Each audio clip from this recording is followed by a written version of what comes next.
I'm looking here. I'm looking at my audio. The audio was live for me. Nice. Good thing good thing we didn't talk. Wait, are we live right now? We're live, baby. Your ponytail, shit. Your ponytail is large and in charge. Hey man, it's a bun, not a ponytail. All right. Wait, get your facts right. Nobody claims the bun on purpose. What are you saying? You're saying you'd rather claim a bun than like the nice Ghost of Tsushima ponytail? Listen, dude. All right, just stop, dude. Why are you doing this to me? Okay? I'm putting you on the spot. Do your intro, dude. What are you doing? Oh, right hey, now? here's our intro. Sup, everybody. This is Karak with ACG, and I'm here with Abssii and Silver and Reg and Johnny. As always, these guys pretty much almost always show up, which is interesting because they don't really get anything positive out of it. But today, we are going to get something positive. We got Chef Andy on here. He is somebody I've known for many years now. Working PR for various companies. This is one of the things we always joke about. Never piss off a PR person because they change companies a lot. And Andy did. And it was so weird. It was like, boom, boom, boom. And I was like, oh, man. Well, it's funny because they also say don't piss off your chef. So you got the two. True. So right? He's got the double. A good chef would never ever tamper with your food, no matter how mad they were. You mean really good food? Yeah, no, a good chef would never do that. But if you just have in a case, chef that like, really cares about you, though, like that's the difference between like a fine meal and a really really overcharged steak. Yeah, so, right. You know, why spit in your food when I can charge you for it? Dude, I worked in a kitchen for like a year, and it was hell on earth. It was like the worst year of my life. It was super stressful. It made me hate cooking. So. I don't know, man. I was telling you guys I got fired pretty quickly, but I worked at a restaurant and actually sort of dug it, man. Like, but I think you and I talked about it. The one thing you always get is like in the podunk fast food places, relationships and stuff going wrong. You know, got teen angst. Oh, dude, there was drama. Stuff. Yeah, let me tell you. I don't think Andy's talking about like your local 7-Eleven back, you know, making those little wizard finger burritos that sit for a long time. He's talking about a nice place. He's probably not talking about the places where you and I worked. I'm just assuming. I mean, I didn't work in fast food. I worked in like a fitness delivery food type shit, but it was still like it was like a startup. But yeah, it was just a stressful environment because we worked for like 12 hours straight, you know, without a break. Yeah. What were you saying? I mean, I came up from since I was 14. I've been cooking, and I worked in middle style restaurant, white cloth, as I was like 14, 15 years old when I first started cooking. But then went through culinary school, did the whole thing. So I spent most of my time in fine dining as a captain waiter, multi-course meals, pretty simple. But like the most fun I had was when I switched to just a burger joint, burgers and wings. We had a subwoofer in our kitchen. That was probably the best time. That was in Pittsburgh, which is like one of the best food cities out there. Like I think that has been music in the kitchen. Yeah, like we were just I mean, there was drinks floating around. That was a bit crazy, but I found my middle ground of just working at places that just had a lot of heart and passion. And now I would rather just cook for friends. Like I'd rather come over to your house and just make a couple burgers and just be good with it, dude, instead of like that's the thing, course piece, right? Dude, when I cook for others, like I plate it so nicely and I make it look so good and stuff like that. And then when I cook for myself, I just put literally ingredients together. Here's what's weird. Andy is not lying, by the way. He's backing all this crap up because if you check his Twitter account, especially a while ago, every single PR person, like he'd do events and he'd be like, hey, there'd be pictures of like everybody eating all these crazy foods and stuff like that. Probably didn't show the pictures later where everybody had carb coma and they're in the back like sleeping. They like he needs to deliver some kind of little place for people to sleep. But also his pancakes are probably my favorite part of Twitter. Every time you post pancakes, I'm like, those are so many. Those are my actual pancakes. Dude, you got some wicked ass pancakes. You're the only person when I cook pancakes, I always look the same every time. Terrible. Let me tell you right now, I know I can teach you how to make amazing pancakes. Oh, I'm sure you can. I'm just gonna be great. I just don't pay attention. Hey man, just put them on a pan and flip it, dude. Yeah, I'm like, I gotta work out. Not that easy. Just get it in. Oh no, it's not that easy. I mean, he's shown it. No. Dude, go and look at his Twitter. It's nuts. It's like a sexy, almost a penthouse for pancakes. Oh wow. Yeah, he's got some pretty, and he takes good pics too. Because that's another thing I'm terrible at is like taking a picture of food. My food, when you take a picture of it, it's like a Diet Pepsi can, and people are like, I'm not quite sure why he's. You gotta tune that saturation a little bit up, give it a little nice contrast. Right. Put a little lens flare on the pancake. Like a little bit of water at the can. Dude, have you seen how they take pictures of burgers in McDonald's and shit? It's nuts, My dude. It's a God. science. Spraying Like- the hairspray on things, you know, And they like have machines and Mhm. stuff that like The yeah, dude, steam, it's the steam crazy. behind most of the food is you take a tampon and hot water and then just let it rise, and that's the steam on most food. I know your faces are saying it, but the tricks out there, just mind blowing. I have Mhm. never dabbled That's at the food that I nuts. post. I never dabbled in trying to kind of make it fake. My MO is, if you're gonna have food, make it look like you could really eat it. Yeah. Like if you're a buddy over at the house, like, oh, that's really there. That's a plate that actually got consumed and not just some doctored up photo. I think I'd rather have it that way, right? Yeah, so would I. So we are going to talk about what we've been playing as always. That is a massive spider. Holy shit. We're going to talk about CD Projekt Red, talking about their future, talking about their, you know, their current games. I want to definitely talk about where the next gen version of Witcher 3 is and all that kind of stuff. But the first thing we do is what we've been playing. So we're going to go with the guest first as always. So that is fucking scary. Sorry. So Andy, what I got to get raid. What game have you been playing? What games have you been playing? Like everybody else, Elden Ring, I can't stop. There are only 2 games that are running right now. It's Elden Ring on my Xbox and on my PC, 2 different builds. But I am training for Combo Breaker and Evolution, so I'm playing Tekken. So it's pretty much only Tekken, Elden Ring. So it's Damn, like dude, 2 this hours guy of is training per based. day.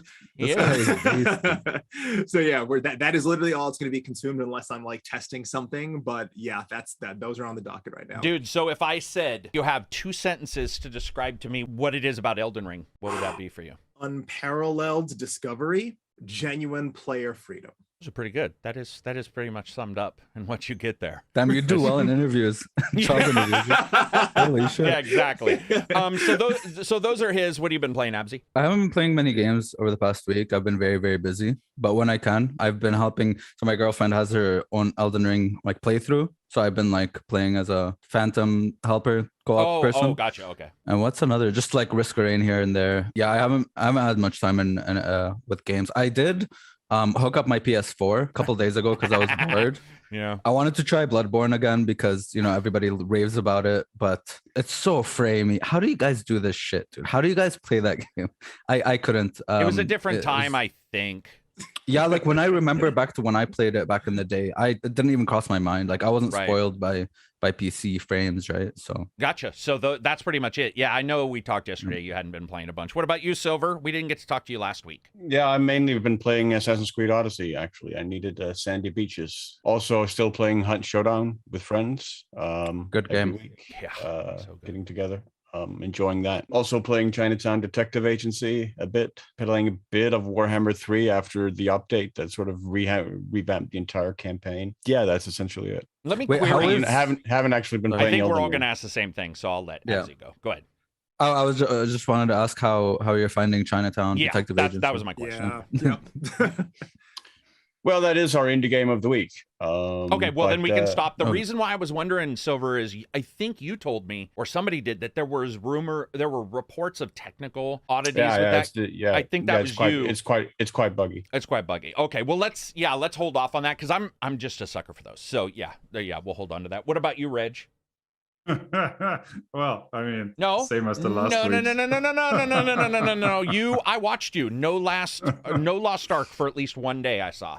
That's One true. There full was one day I friggin' skipped you out made on. it. Mm-hmm. Yep, That's really hard though. It's so good. Oh no, dude. That's true. Reg has how many hours do you have? This is ridiculous. How many I hours? now do you have almost 440 hours. 440 hours in that game. Yeah. It's like In just the US build, or were you playing pirate?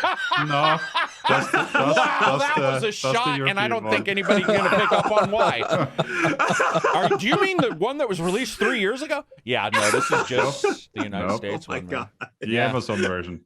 Wow, that's great. But you were playing Nepro, or what's that one called? The indie game. It's not Necro? Nepro or whatever. Yeah, I thought I saw you playing Norco. that. Norco. Norco. Oh, that one. Yeah, only a tiny bit. I was mostly messing around, apart from playing Lost Ark, with watching anime and messing around with the Unreal Engine and throwing more games on the Steam Deck and just seeing what it can run. Gotcha. And you Ellis. installed Elder Scrolls Online. on it. And have you tested the Steam Deck? Was that? Yes. Off the SD card, it has obvious loading problems, like it stutters every time it loads. I moved it to the internal storage, but have not tried it yet. Apart from that, it was a locked 60. So if it wasn't having loading issues, it was just steady 60. Okay, gotcha. What about you, Johnny? So I played a little bit of Lego Skywalker with a friend. We ran into an issue with FPS, the one area in episode 2 where it's like the factory area. That we have a strong 18 FPS there, and no matter what we nice. try, it's just really rough to get through that area because there's also like aiming, like they make you aim on stuff, Yeah. and just really rough. So we gave it a little break, see if they kind of patch it up. And I've been back to Final Fantasy XIV after parking it back in December, where I'm trying to get to the final expansion. As you know, there's always a lot of in-between. So I finished Shadowbringers, which was the prior, and now the latest, Endwalker. There's like a whole bunch of in-between content that I have to do as well to get there. I was playing some games for review, and that, or not review, but a preview, but that fell through. That sucked because that ruined the entire schedule for like 2 weeks. So when I jumped from those, I ended up playing, I grabbed a couple random Steam titles, like, simulators. Like, Did you try the Signal State? Yeah. No, but I do have it downloaded. I did buy it. Okay, good. And then I made a mistake. So I love the simulator games. I think they're, in fact, Playway, SA Playway, and a couple other, I don't know the behind the scenes. Every time I say something positive about them, I'm waiting for that negative news story of these guys. But they have to be the most prolific and successful publisher I've ever seen, because their thumbs up to thumbs down release on Steam it's phenomenal. It's almost like we talk about Assassin's Creed, for the most part, always having good games. Like, even if you love them or don't, you look at the series and you're like, that's a solid series. This is just solid titles, but I made a mistake, man. And I didn't look at a publisher, and I got Escort Simulator. Nice, dude. How was that?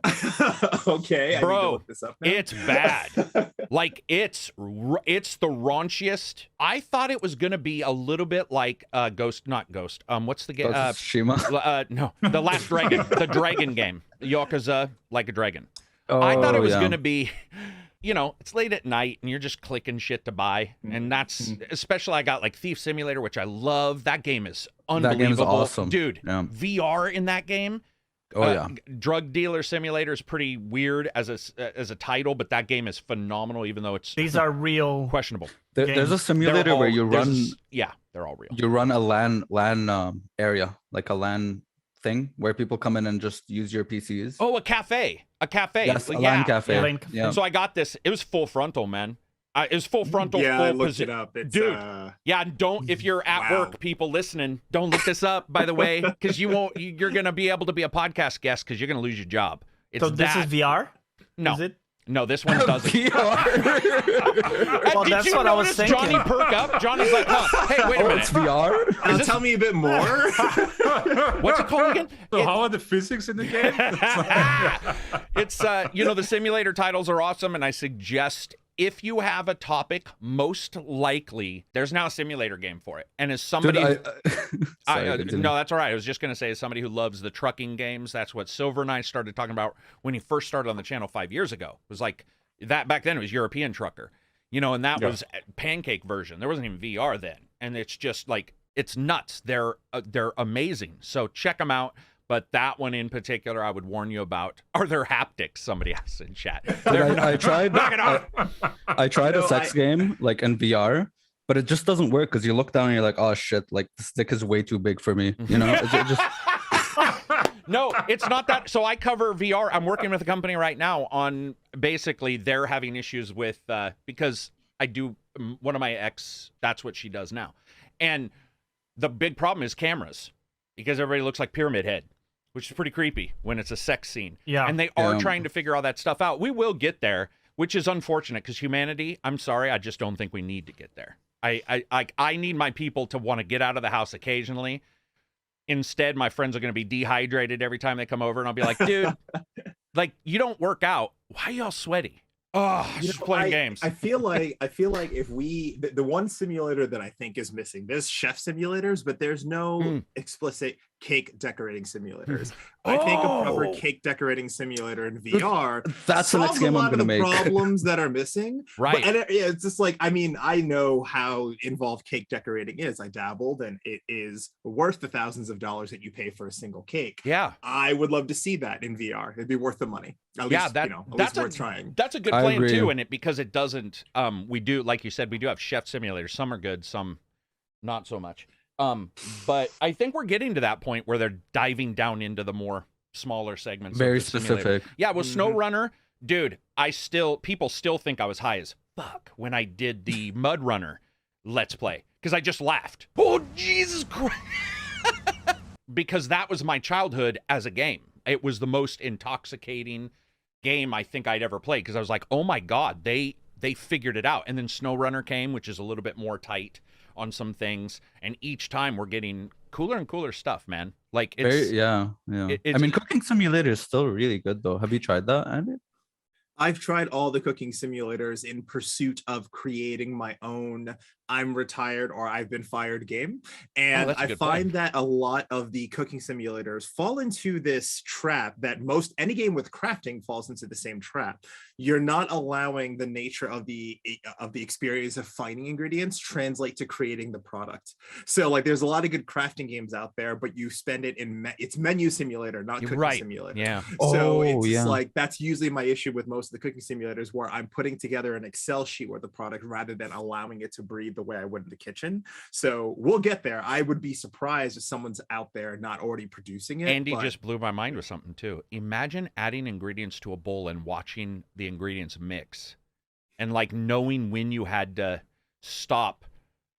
I mean, that's what I there's thought. some Like stuff- Cooking Simulator has, because there's like a timer and you put stuff in a But it's in a bowl and but mix the it. problem is it's almost always stops at the point to where the actual work begins in a weird way. It's like, and I've definitely noticed that. I mean, some are getting better, but I see what you mean. Yeah. that would be cool. The man. nature of those ingredients, like a sweet potato off the top of my head has 15 to 25 different uses. In simulation games, it has 2, maybe 3. Allowing the I guess you say the code to change based off of the timing aspect. And Flexibility go, and stuff. yeah, like if X equals Y and then time now changes how the scope of said ingredient works, it lets you kind of open up a different path, right? Like you can see the coding in my mind, but that requires time that you just don't have. But someone will get there for sure. Yeah, as we always say, gamers know exactly what they find fun, but it's hard to, you can't make it.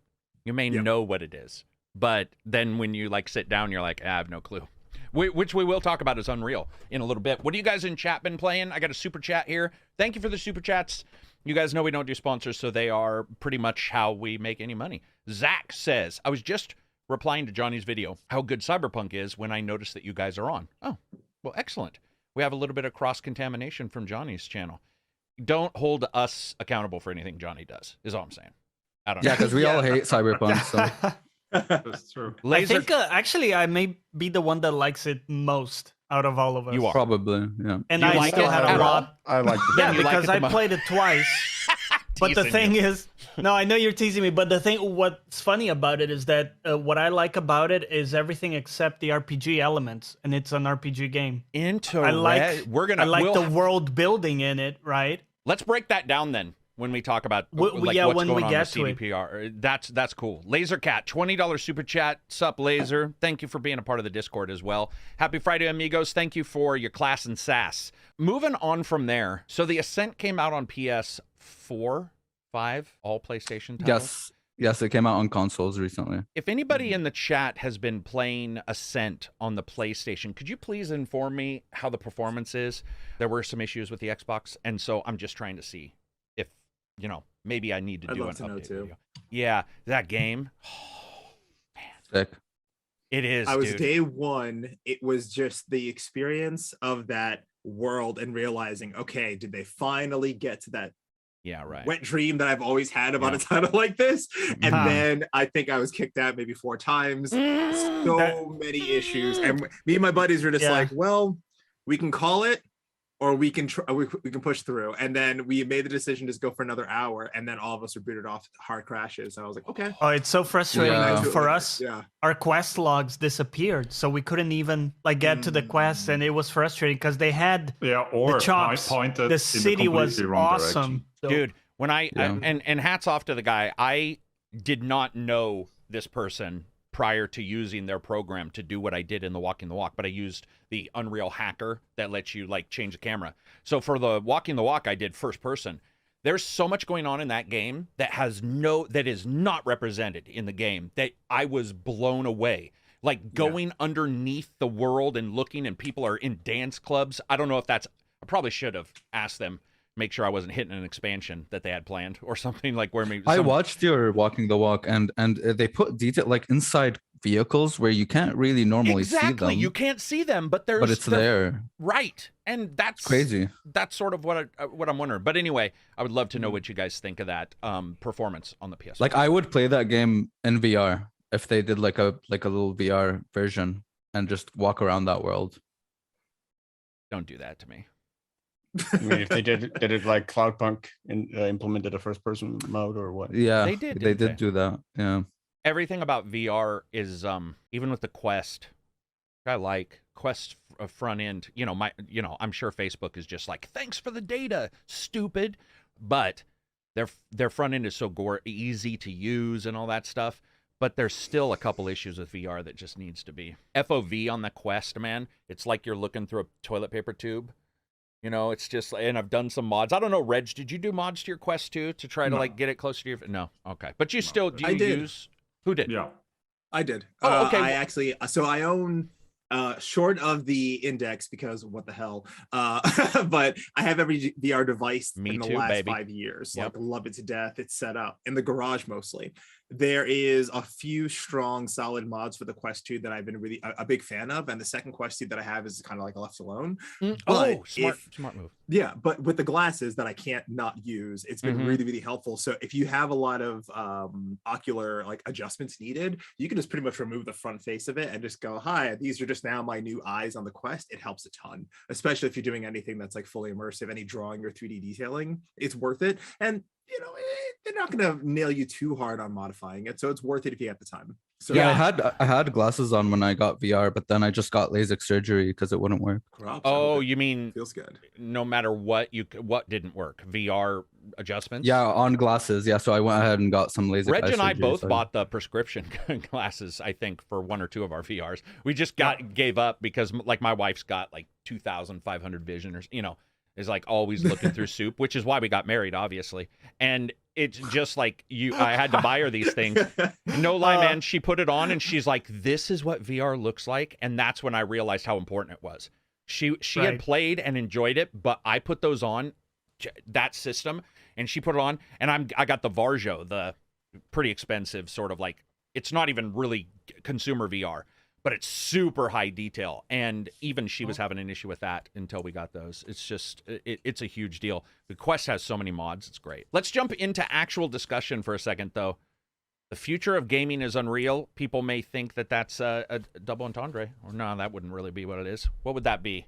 Two meanings for one thing. It's not a double entendre, is it? But just a pun? No, Or- double entendre is Yeah, that's was- sexual, was right? sexual. That Well, would be think about it. sexual. It may be. We may get there because we're talking about Escort Simulator. But seriously, if you guys know, you know that we're all huge into Unreal Engine. Last couple days, guys, people made Omega for ME3, for Mass Effect 3 in Unreal, and it's sort of just not a slideshow, but it's like a camera sort of affixed, but showing those locations. Unreal, the guy made the Superman. So fast. So that's what we were going to get to.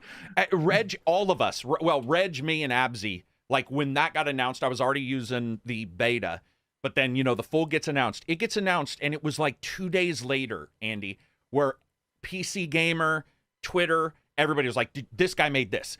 This person made this. This girl made this. And I was just like, oh my God, this is The UI is so nice. It's what I've been hoping for so many years, is that a person can iterate those ideas we all talk about in a podcast. You can be like, well, wait a minute. I could put, I'll put something together and just sort of, and then maybe that's where the future gamer is born, is somebody who sees that it's not all this overhead, you know, where you get crunched down. Yeah. I don't We've know. seen it coming for years. We have. Right?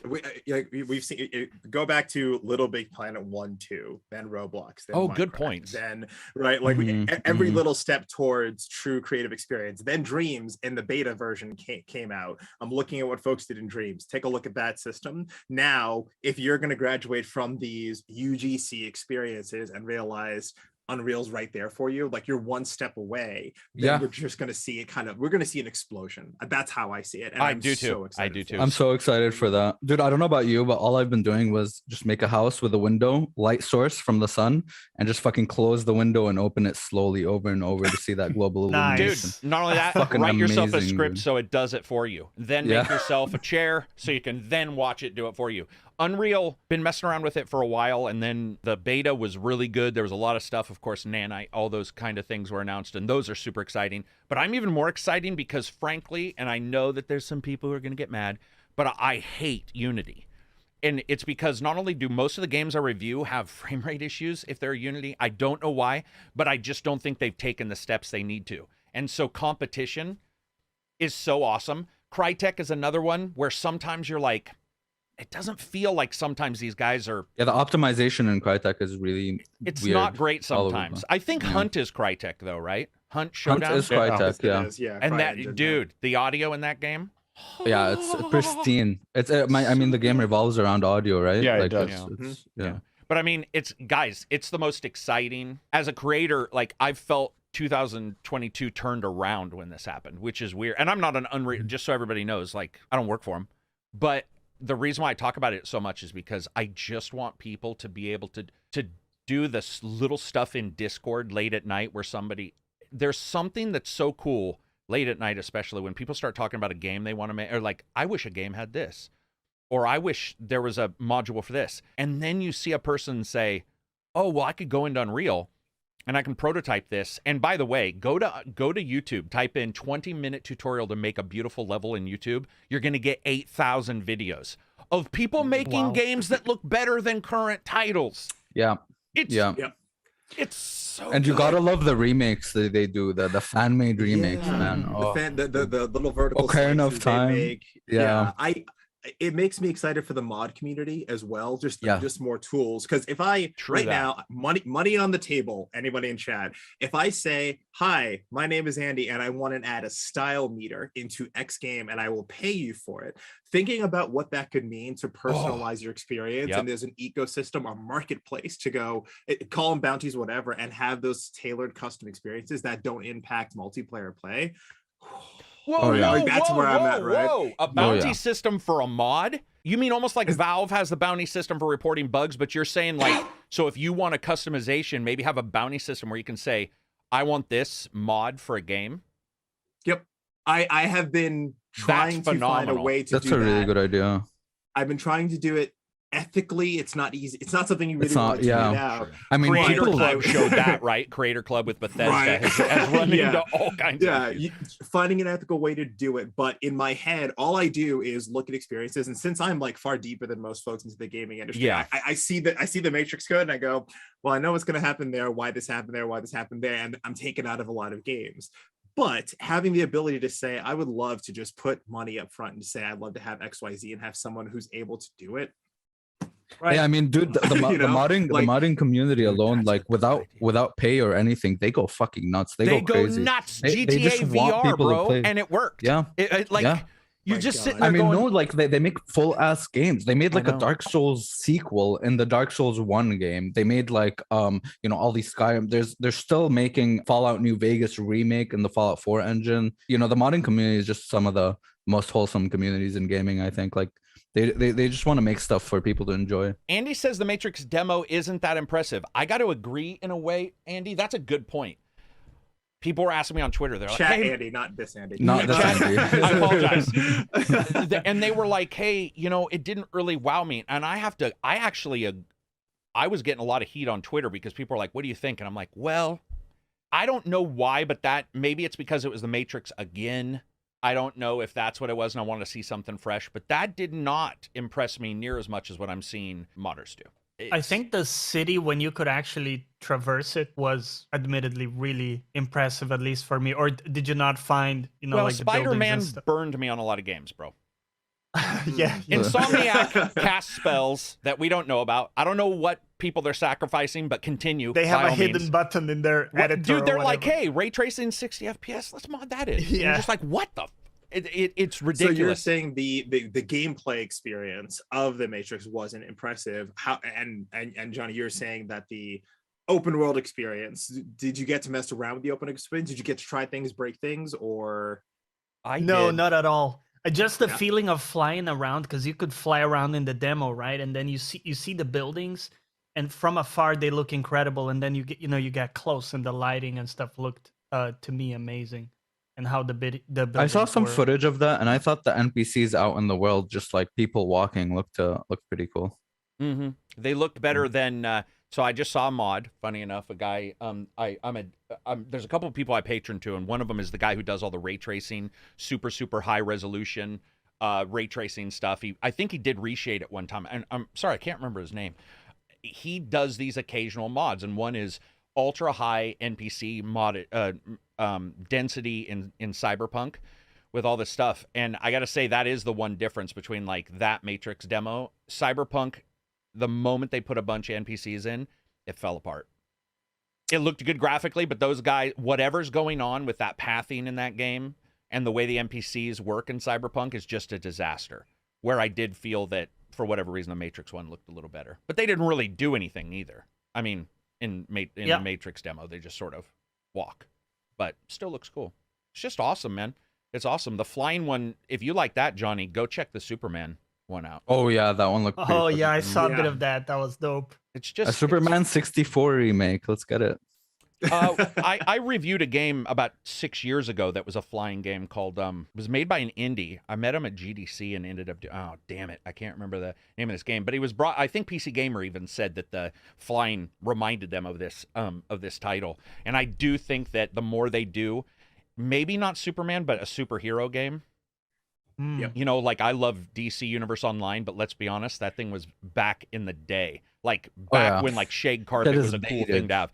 I love it. I still play it, but it's raw, man. Like it's, I mean, the animation, you're just like, dude, this thing's creaky.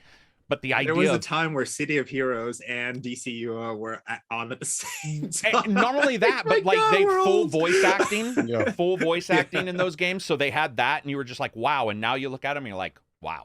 And by Just the way, the idea of an MMO where you build your own superpowers. exactly, is fucking and that's sick, what you Unreal know? might be able to do. Like the ability to say, I don't know, man. There's a lot there that it's really, and I don't know what else they have in the future planned. I bought some Kit Bash models, messed around with like some Cyberpunk stuff in there, and yeah, man, it's just You know, we talk about the big worlds in Unreal.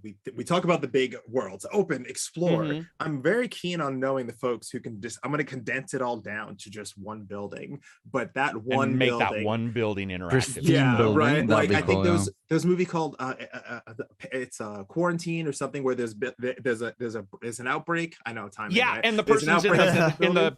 attic or something. Like, yeah, I right. saw that like movie. just thinking about that, where everything happens in one building. Like go back to the raid, right? Where all Right. that detail, all this protective Oh, pieces, and you there's, have like, to get to the nothing. bottom of the building and you start Yeah, at the like, there's top. 50 And it's a floors and roguelike, so it it's- changes every time.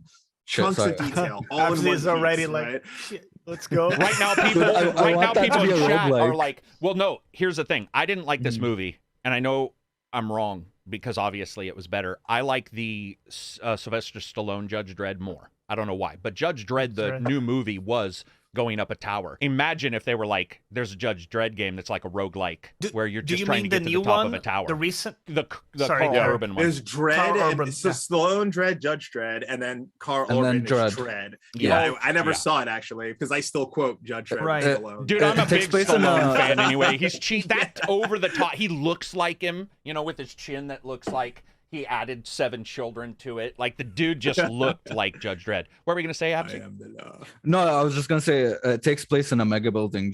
I think that's where they got the inspiration for Cyberpunk's mega buildings, right? It looks kind of like that, where it's like a community within one building, like kind of like a Yeah. Yeah. compound, you know? Mhm. Yeah. I mean, we're looking. Oh, somebody else said Wreck was the original building. Yeah, Palpy, that is correct. It's the But original yeah, no, version you of make a Quarantine. good.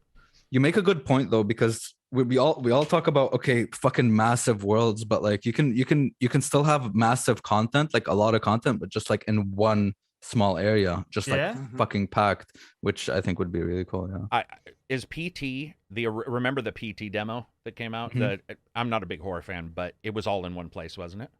It's like one hallway, right? You just go around the Or hallway. a house. I think it was I think it was an apartment, if I remember right. Yeah. 1, 2, 3. Yeah, it was actually a home Oh, okay. with 3 layers to it. So hallway 1, hallway 2, hallway 3.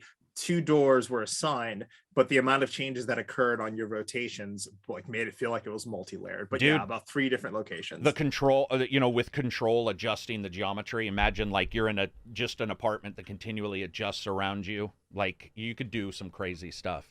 Control, I think, also showed some stuff I'd like to see people mess around with. Someone made the PT demo in VR. That's gonna scare some people. Oh yeah, I'm not playing that.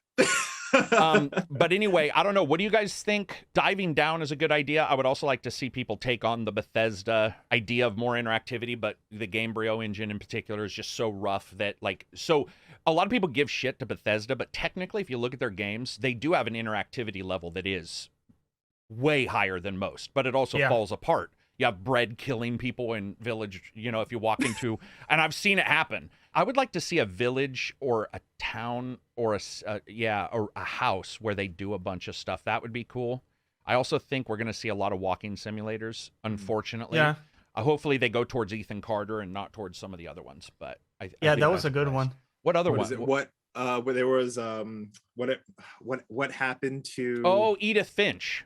Edith Finch. Yeah, Finch. that took place in a large home. That is and true. there was a ton of Yeah. detail in one home and some pretty traumatic scenes, but I gotta say that was pretty interesting, the way they did that. So maybe those walking simulators that'll dabble here and there. And then there was that one horror one that everyone liked. It was like one word, and you didn't like it, Karak, but a lot of people did. It No, was like I already know what you're going to say, and I don't want to say it out loud because I'm going to have to hear from everybody. Soma? Soma. Sorry. I don't know, man. I don't know what happened with that game. The game There was is so one fucking thing- That boring. was the underwater one, though. Yeah. Right? Yes, Yeah, it we was were now. I underwater. think we just, went on to horror games, and Abssii just wanted to call me out. No, no, no. It's talking about walking simulators. You were like, what others are there? But, That is true. That is no, true. yeah, I mean, yeah, I didn't mind it, but you don't like. I mean, Death Stranding, the best one. So. Oh, shut up. I still haven't gotten over the idea of bread killing people because my mind spiraled into like a bread assault simulator. Oh, and dude. it's, And Dude, I so, wanna play we the can make cat. 30 different Oh, pieces bread, right? I'm just saying it sounds like a really great battle royale.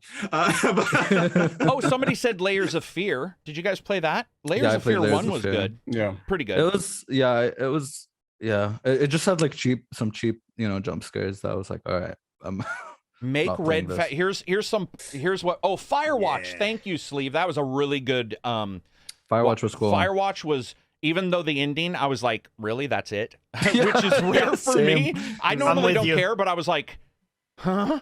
What? I thought it was X-Files shit going on. But Wild One says, make Red Faction in UE5. That would be cool because That'd be cool. Remastered Yes. was Remastered, terrible. Yes. Was terrible. Best Yes. name. Remastered. Dude, that game. so stupid. Such a Oh, stupid and it was name. ugly, and it was like, Mhm. but in Unreal, imagine what you could do with that. It's just, Yeah. I don't know. If you guys get a chance, I'm telling you right now, now's the time, man. Go, now's the time. Go do You this. guys touched on the underwater stuff. I would love to see Subnautica, but with kind of realistic graphics. Because Subnautica is kind of It's cartoonish, cartoony, right? Is yeah. that fair? Yeah, Yeah, and it I is. love the game, right? But dude, the tension in that game already with that level of graphics. Imagine like a kind of photorealistic, very dark, with the lighting made That'd be from scary different as fuck, diffuse dude. sources, Yeah. and you're going down. I You're mean, dude. That'd be Subnautica scary as already fuck. triggered a strong sense of basilophobia. So to go Oh, more yes. photorealistic, you might just invoke it in other individuals at that point. But you could even throw in maybe some like either giant creatures, like like a giant squid or some shit like that, or mythical creatures like a siren, or like something like that as well. If you wanted to throw in the mix, I a think little bit more Lovecraftian.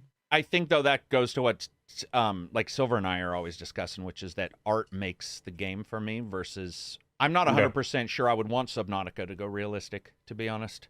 Because I thought Subnautica, even though I didn't love it, because I played remember, we've talked about this, I played the early access. It was rough. It was rough. And you played this is the polished. shit. No Man's Sky versus then and now, basically, is what you did.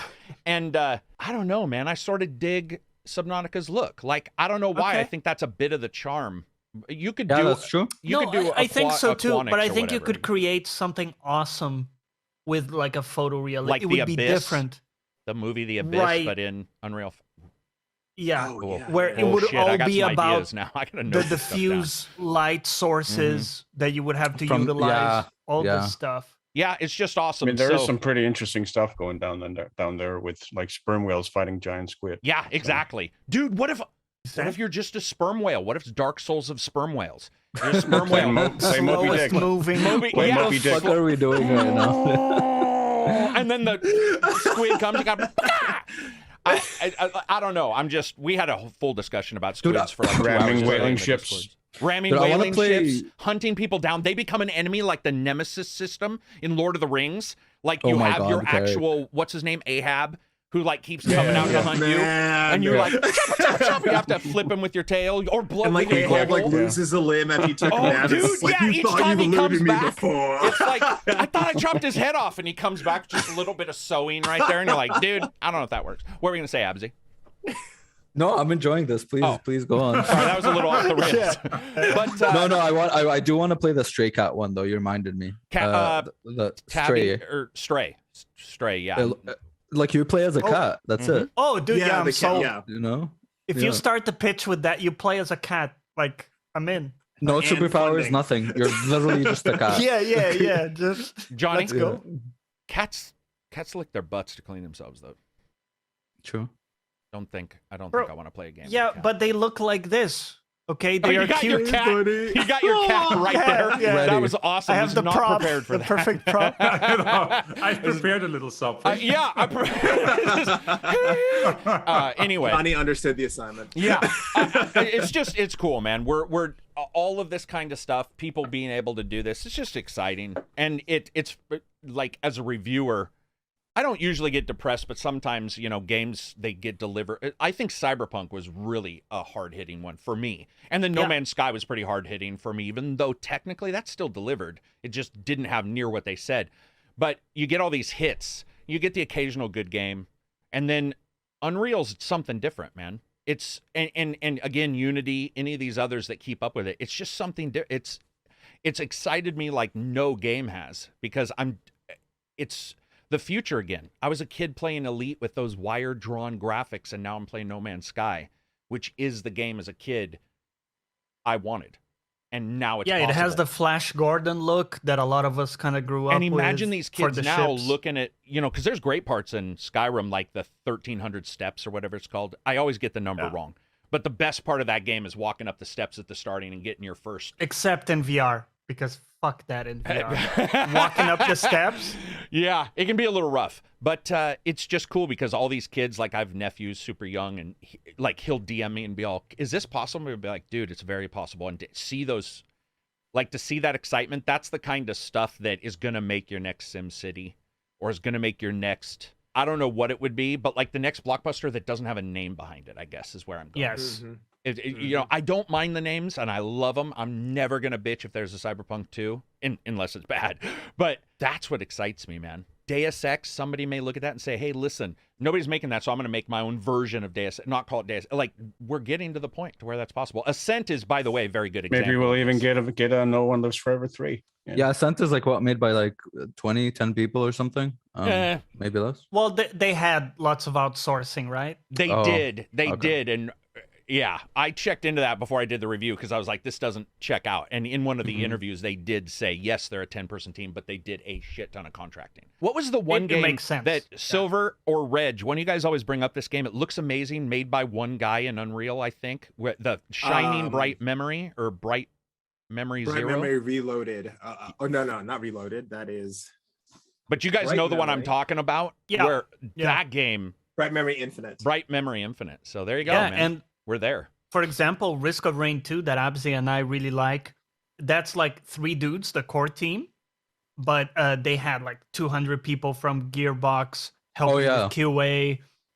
all this stuff that goes into creating a game, right? So that it runs smoothly and it's So it is solid. Gearbox. Yeah, okay, so it is the same yeah, as Borderlands. it's published by Gearbox. Yeah, because in and, you know, Tiny they Tina got a I lot. found Runald and Chiaro, and I was like, wait, that's Risk of Rain. Okay. Oh. Yeah, that's cool. Oh, nice. I was not aware Yeah. of any of that. That game looked weird art-wise, so I had a hard time. I don't know. remember Yeah. Risk of Rain PAX 2018. No one. It was a booth in the corner in the indie area, Mm-hmm. all the way in the corner, and all it was a mob of people all trying to get their hands on it. Oh, while really? everyone That's is like, That's when you what know, did, right? What did we miss? And I'm sitting there just like, okay, what the hell did I miss? Because I had missed Risk of Rain 1. Right. And Right, yeah. all it was just watching that game continuously get its flowers. I will never forget that day of That's- realizing what one game Oh, can do. nice. That's Yeah, very cool. That's a cool insane. I hope story. if the developers ever see that, I hope they remember it was just like, hi, we can't control this area. And I remember the next day they pushed back the booth to accommodate everyone to come and try it out. It's That's one of the best awesome. roguelikes. That's so cool. It's one of the best it was roguelikes really I've ever awesome. played. It's so- also, Yeah. I mean, it's almost like if Michael Jordan knows about another player, like a smaller, like maybe a high school player, and you're sort of impressed by that. I got to interview Jordan Wiseman, who's what does he do? He's like he does Cyberpunk now, but he worked at Microsoft for a while too, wasn't he? Head of games at Microsoft, I think, for a while. But he's done a ton of stuff, and I got to interview him. He's the creator of BattleTech. He was mentioning Risk of Rain and a couple others, like behind the scenes, like, oh my god, did you see Nice. that? And there's something. It's weird. Like there's something or I got to meet when I screamed at poor Adam, whatever his name is. He worked at Sony as the PR guy. But when I got done with Vermintide and I got in the elevator and I met him, and the first thing I said was, I didn't say hello, I didn't say anything. I'm like, dude, have you seen Vermintide? And he's like, who are you? And I'm all, I don't know, but you got to check out, it's upstairs. And I gave him the directions. I'm sure he was like, get him out of the fucking hotel. Never let him back in. Like this guy is going to assault somebody. But it's so cool when people know those things, and sort of get excited about them behind the scenes. Yeah. That's one of the reasons why I love having people on the podcast who play a lot of games, because either they'll know Some early, of these obscure. yeah, or kind you of- get a story like yeah. Andy's where I don't think I would have heard that story. If I talk to other people who go to check, they may not have picked up on that, but Andy's there for events. Gilberto, who worked for Ubisoft, who helped us out for Division and a bunch of other games, he got to sit there too and look at, and so they see this weird, like, I don't know how to describe it, like an atmosphere building around something that maybe a person like myself Yeah. wouldn't see if I go to the event. Mm. Very cool. Andy, do you miss, or are you unhappy about the PAXs and the E3s being canceled? Do you like the digital? Genuinely unhappy. Oh, really? because- Okay. I want to hear this. So, without disclosing too much information, Mhm. obviously, there's a layer. There's like I don't want to call it seedy, but there's like an Illuminati level layer No, of seamy things is that you good. guys Yeah. you do not see what we see, right? Mm-hmm. It's just like, here's the show, here's the other stuff, and there's a bunch of people with laptops and private conversations that there's still stuff I saw years ago that still has not come out yet. Oh, wow. And it's just like, it's difficult because it's not just the relationships and the fun factor. It's an understanding that you are inspired by what you see. Yeah. There are ideas that never came to light. There are people coming out with their hat in their hands with genuinely good ideas that are discovered at those events that have nothing to do with fans. But the way content is distributed and the way we can have conversations is genuinely destroyed by the lack of those events.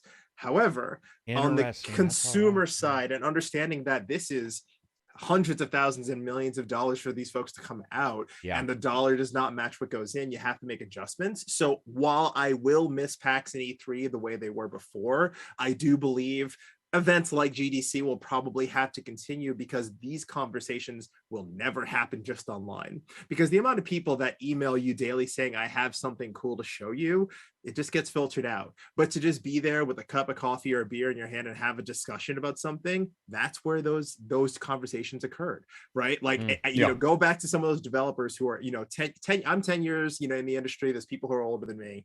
And if you remember the first story about how it happened, all of them start the same way: elevator, coffee, yeah, it's booth. true. Yeah, the right. bump, I just heard it that way. And Yeah, it's like a virus, unfortunately, but a little data goes to one person. And what I noticed with Roberto is we were doing something, and he was telling me about something, and somebody else said something, and he heard it. And he was like, wait, what? And then I realized they were both talking about the same thing. And I was sort of on the side because he was just helping me with stuff. And I saw their genuine excitement. Not that people aren't excited about many games that they push or prod or are involved with, but there was a genuine. And then John Romero was on an escalator and he passed us and he was talking to another developer who is, I believe he was Gears, but not like the premier guy. But they were just vibing, and I was like, there was something going on where it was like, what about? And I was like, these are guys that are superstars versus like, we can say what about all we want.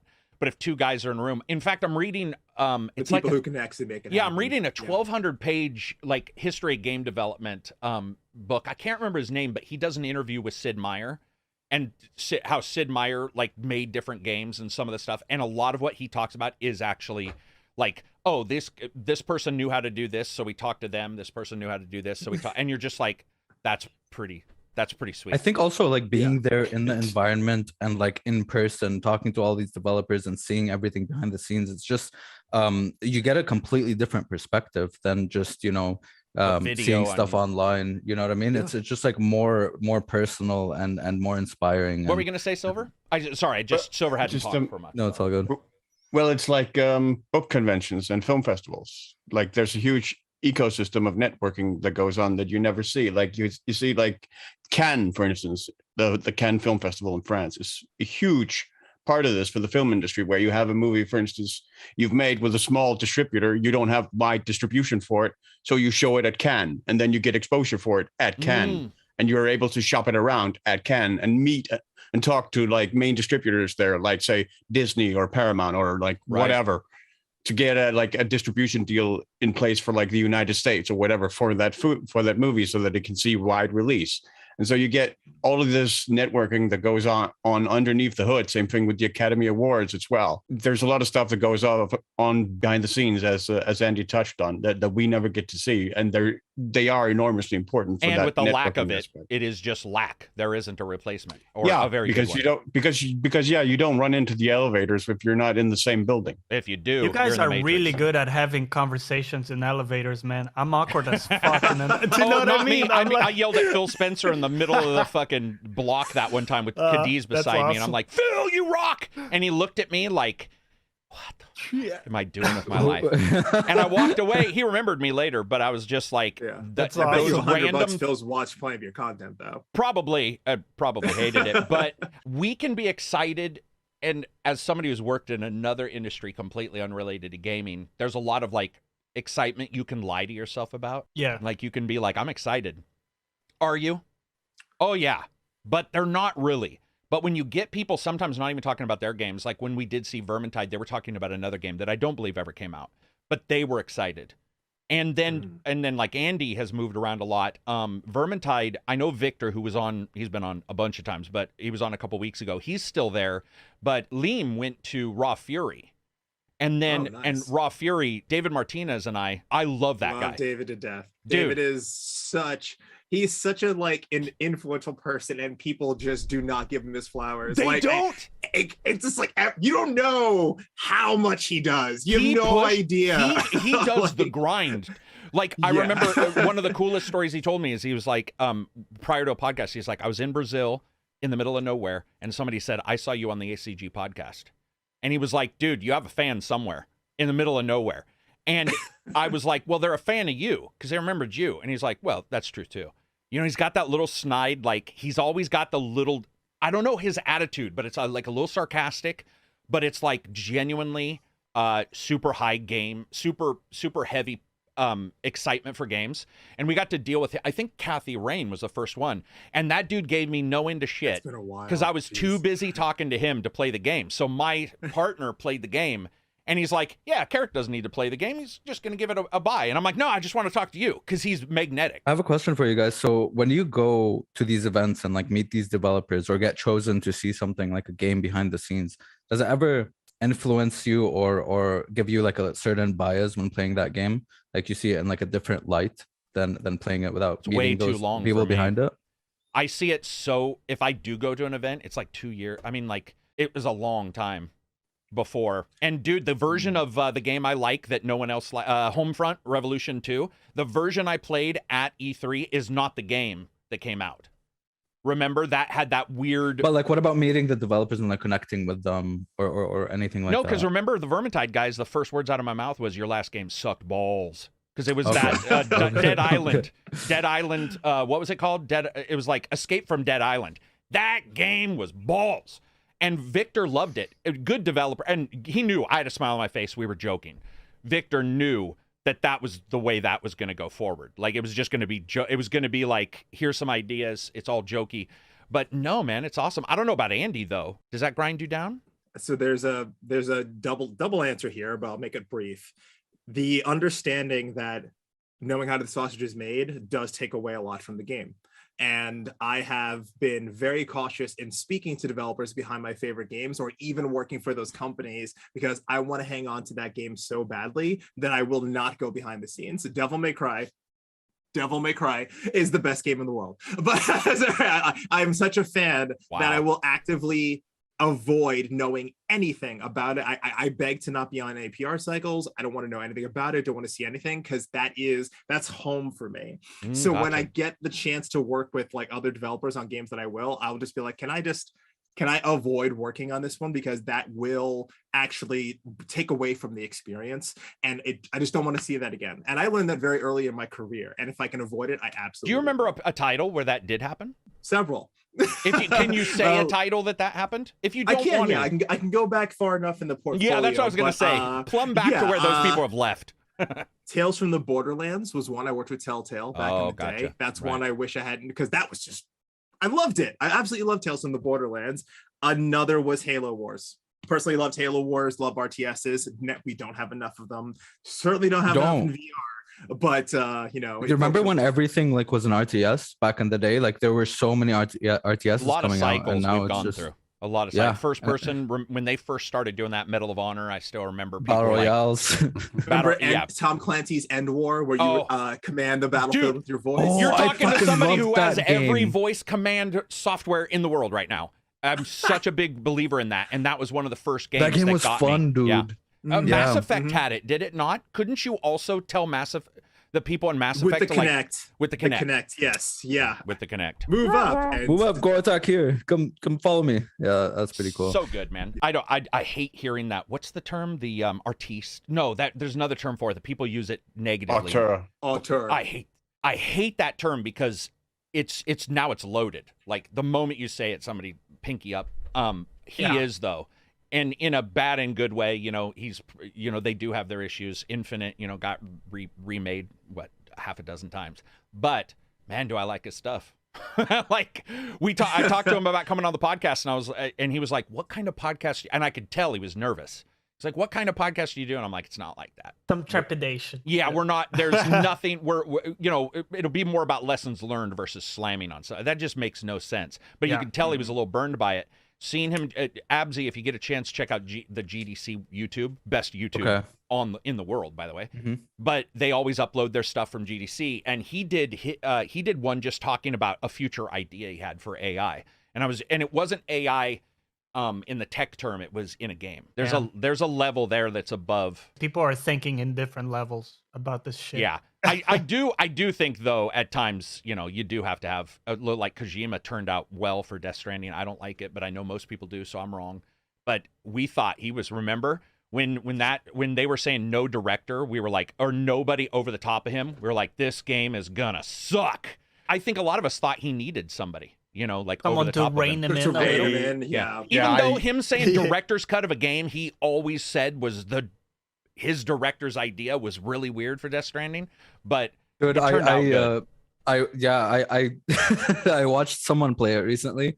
The amount of times his name pops up on screen in the beginning of the game is crazy, dude. Oh, dude. Like he puts his name everywhere. He's the Edward Norton of video game. I mean, not only that, people might not pick up on that joke, but the collectibles in that game are literally like, here's a list of my favorite songs, list of my favorite movies. Oh, I love that. Here's my favorite energy drink.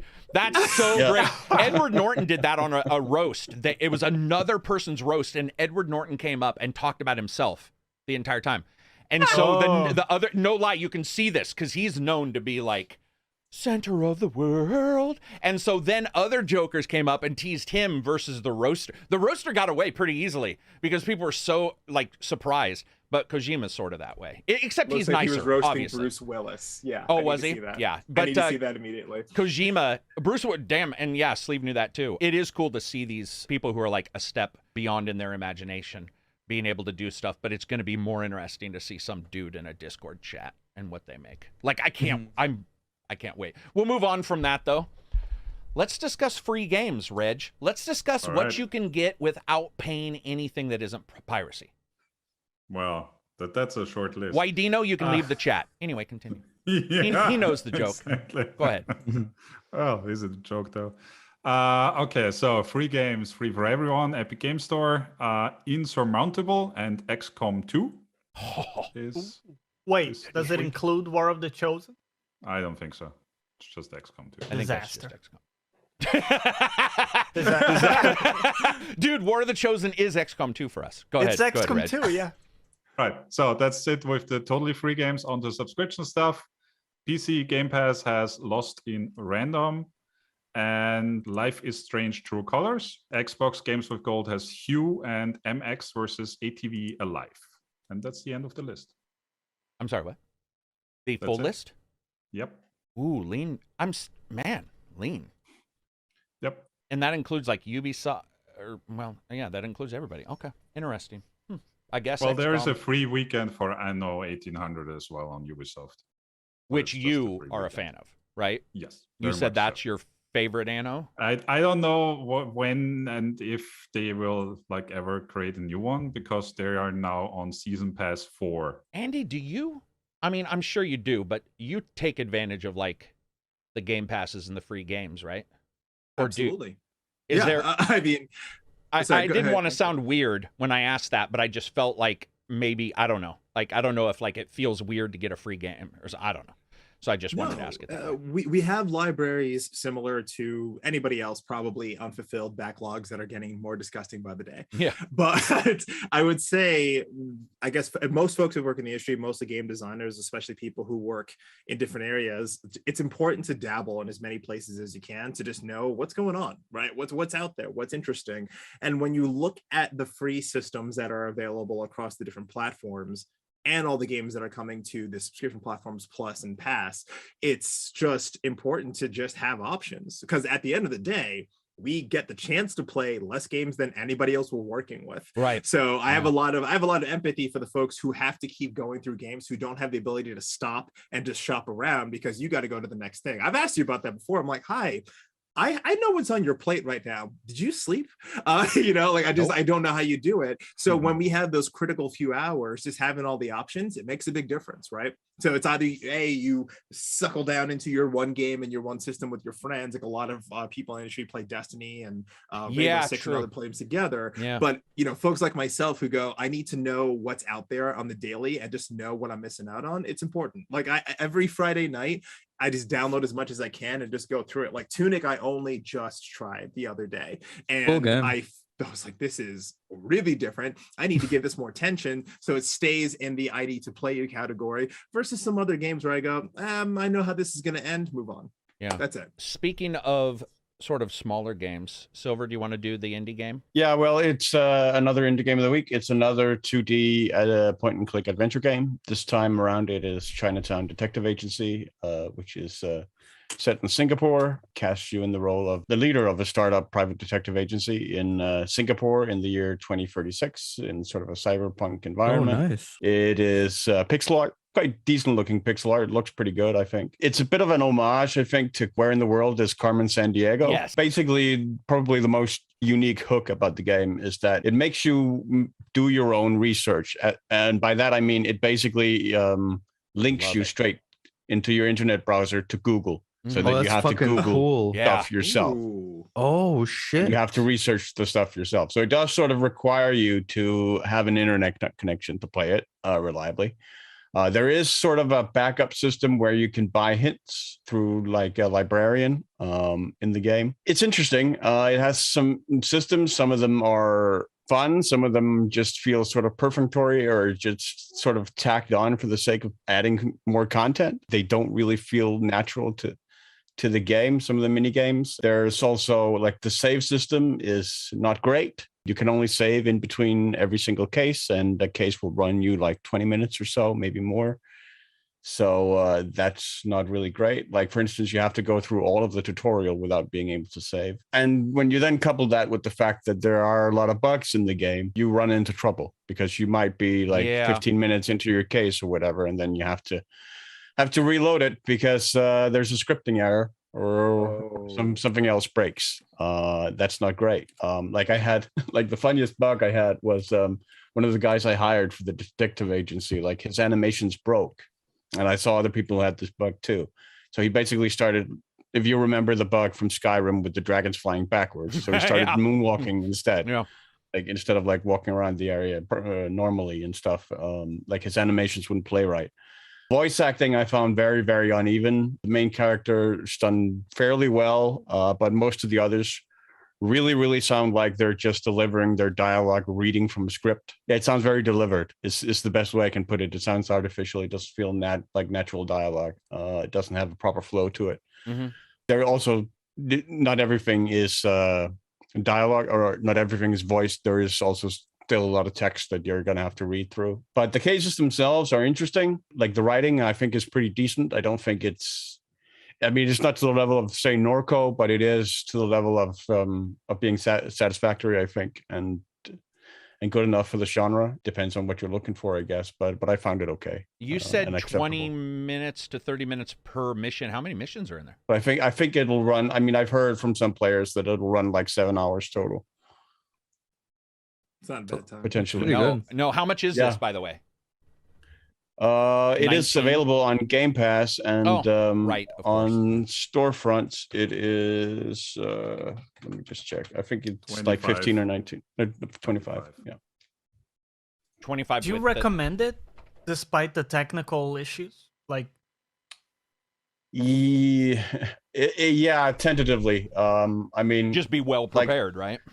Yeah, be prepared for the technical issues. I mean, the game is interesting. It does a lot of interesting things that I think people should take a look at and try to explore. It has some interesting ideas. The Singapore setting, I think, works really, really well. You'll also globetrot a lot around the world to different destinations around the world as well. There is an economic system in the game in that you're basically financing yourself and you have to pay for like transportation and stuff. And hints, you said, or help. Yeah, and you can buy hints and stuff as well. That's sort of cool. I sort of like that.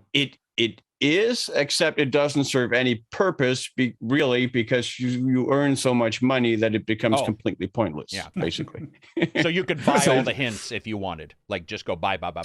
Yeah, pretty much without many repercussions. Like so the economy is sort of pointless to that effect. Like you'll really have to go out of your way to sort of break the bank in terms of just traveling around the world, which is also funny because, I mean, you get the same flat rate for transportation, regardless of whether you're like traveling with like 2 hours notice or 10 days notice or in Europe wherever. Versus the United States. You'll just get like the flat $550 rate or however much it was. Well, I mean, it's free on Game Pass, which is good. Not free, whatever you want to call it. I mean, on Game Pass, on Game Pass, it's a definite recommendation. I think it's more tentative with the $25 because of all the technical issues with the game at the moment. They have said they're committed to fixing it. So if it wasn't for the technical issues, then it's a recommend from you. Yeah. Okay. Yeah, I would recommend it aside from the technical issues. What were you going to say, Andy? You were also saying. I was saying call it risk-free. I know we say free is one word, so I just use it, call it risk-free. Yeah. So, download it, and if you don't like it, walk away. We were talking about you having the Ascent issue. It's sad though when you come in with, because I'm really excited for this game. I'm just a freak for. I love the idea of also exploring outside like Secret World did that, the MMO, where you could open a browser and you had to do stuff outside in the real world in the MMO. I just love that stuff. Or like welcome to the game. Welcome to the game. But the problem is, man, you carry all this excitement in, and if a game's got a couple technical, and I know I get a lot of heat for being like, why did you say it was wait for sale? I'm like, dude, it crashed, man. Like multiple times. Like at some point, you have to be like, this is not, it needs a patch or two. You can call it what you want. You can call it wait for a patch if you want, though one patch won't fix all issues. But you do sad. Also kind of run into a bit of a problem with the Google thing, because you do kind of get spoiled by Google, because Oh, you'll because be of the told. data it'll give back to you on a search. Right. Yeah, because True. you'll I never like thought it'll about tell that. it'll tell you to I didn't like think about that. Google something specific, and then you'll Google that, and then Google will know, oh, you're searching from Chinatown Detective Agency. Here's a guide for Chinatown Detective Agency. Here are the results of your investigation. Here's a Yeah, crack exactly. Here's how top to solve the 10, case. which Yeah, tells you who yeah. killed who, and you're just Yeah. like, Oh, man. Yeah. I do want to read this person's super chat. Produce the gains, $1.99. What's a piece of tech that everybody is hyped for? Well, I'll say the Steam Deck. I'm still waiting for mine, but I'm excited to check it out. Are you? Yeah. That's not. I didn't mean that to sound. ya? as- It sounded a That little. sounded Are you sure? Are you sure about that? I guess I didn't know for some reason that you had bought it, so that's why I was. Well, I'm on the waiting list, Waiting right? list, I did because yeah. I signed up like 1 month after Reg did. So just imagine how much longer it will take me to get it.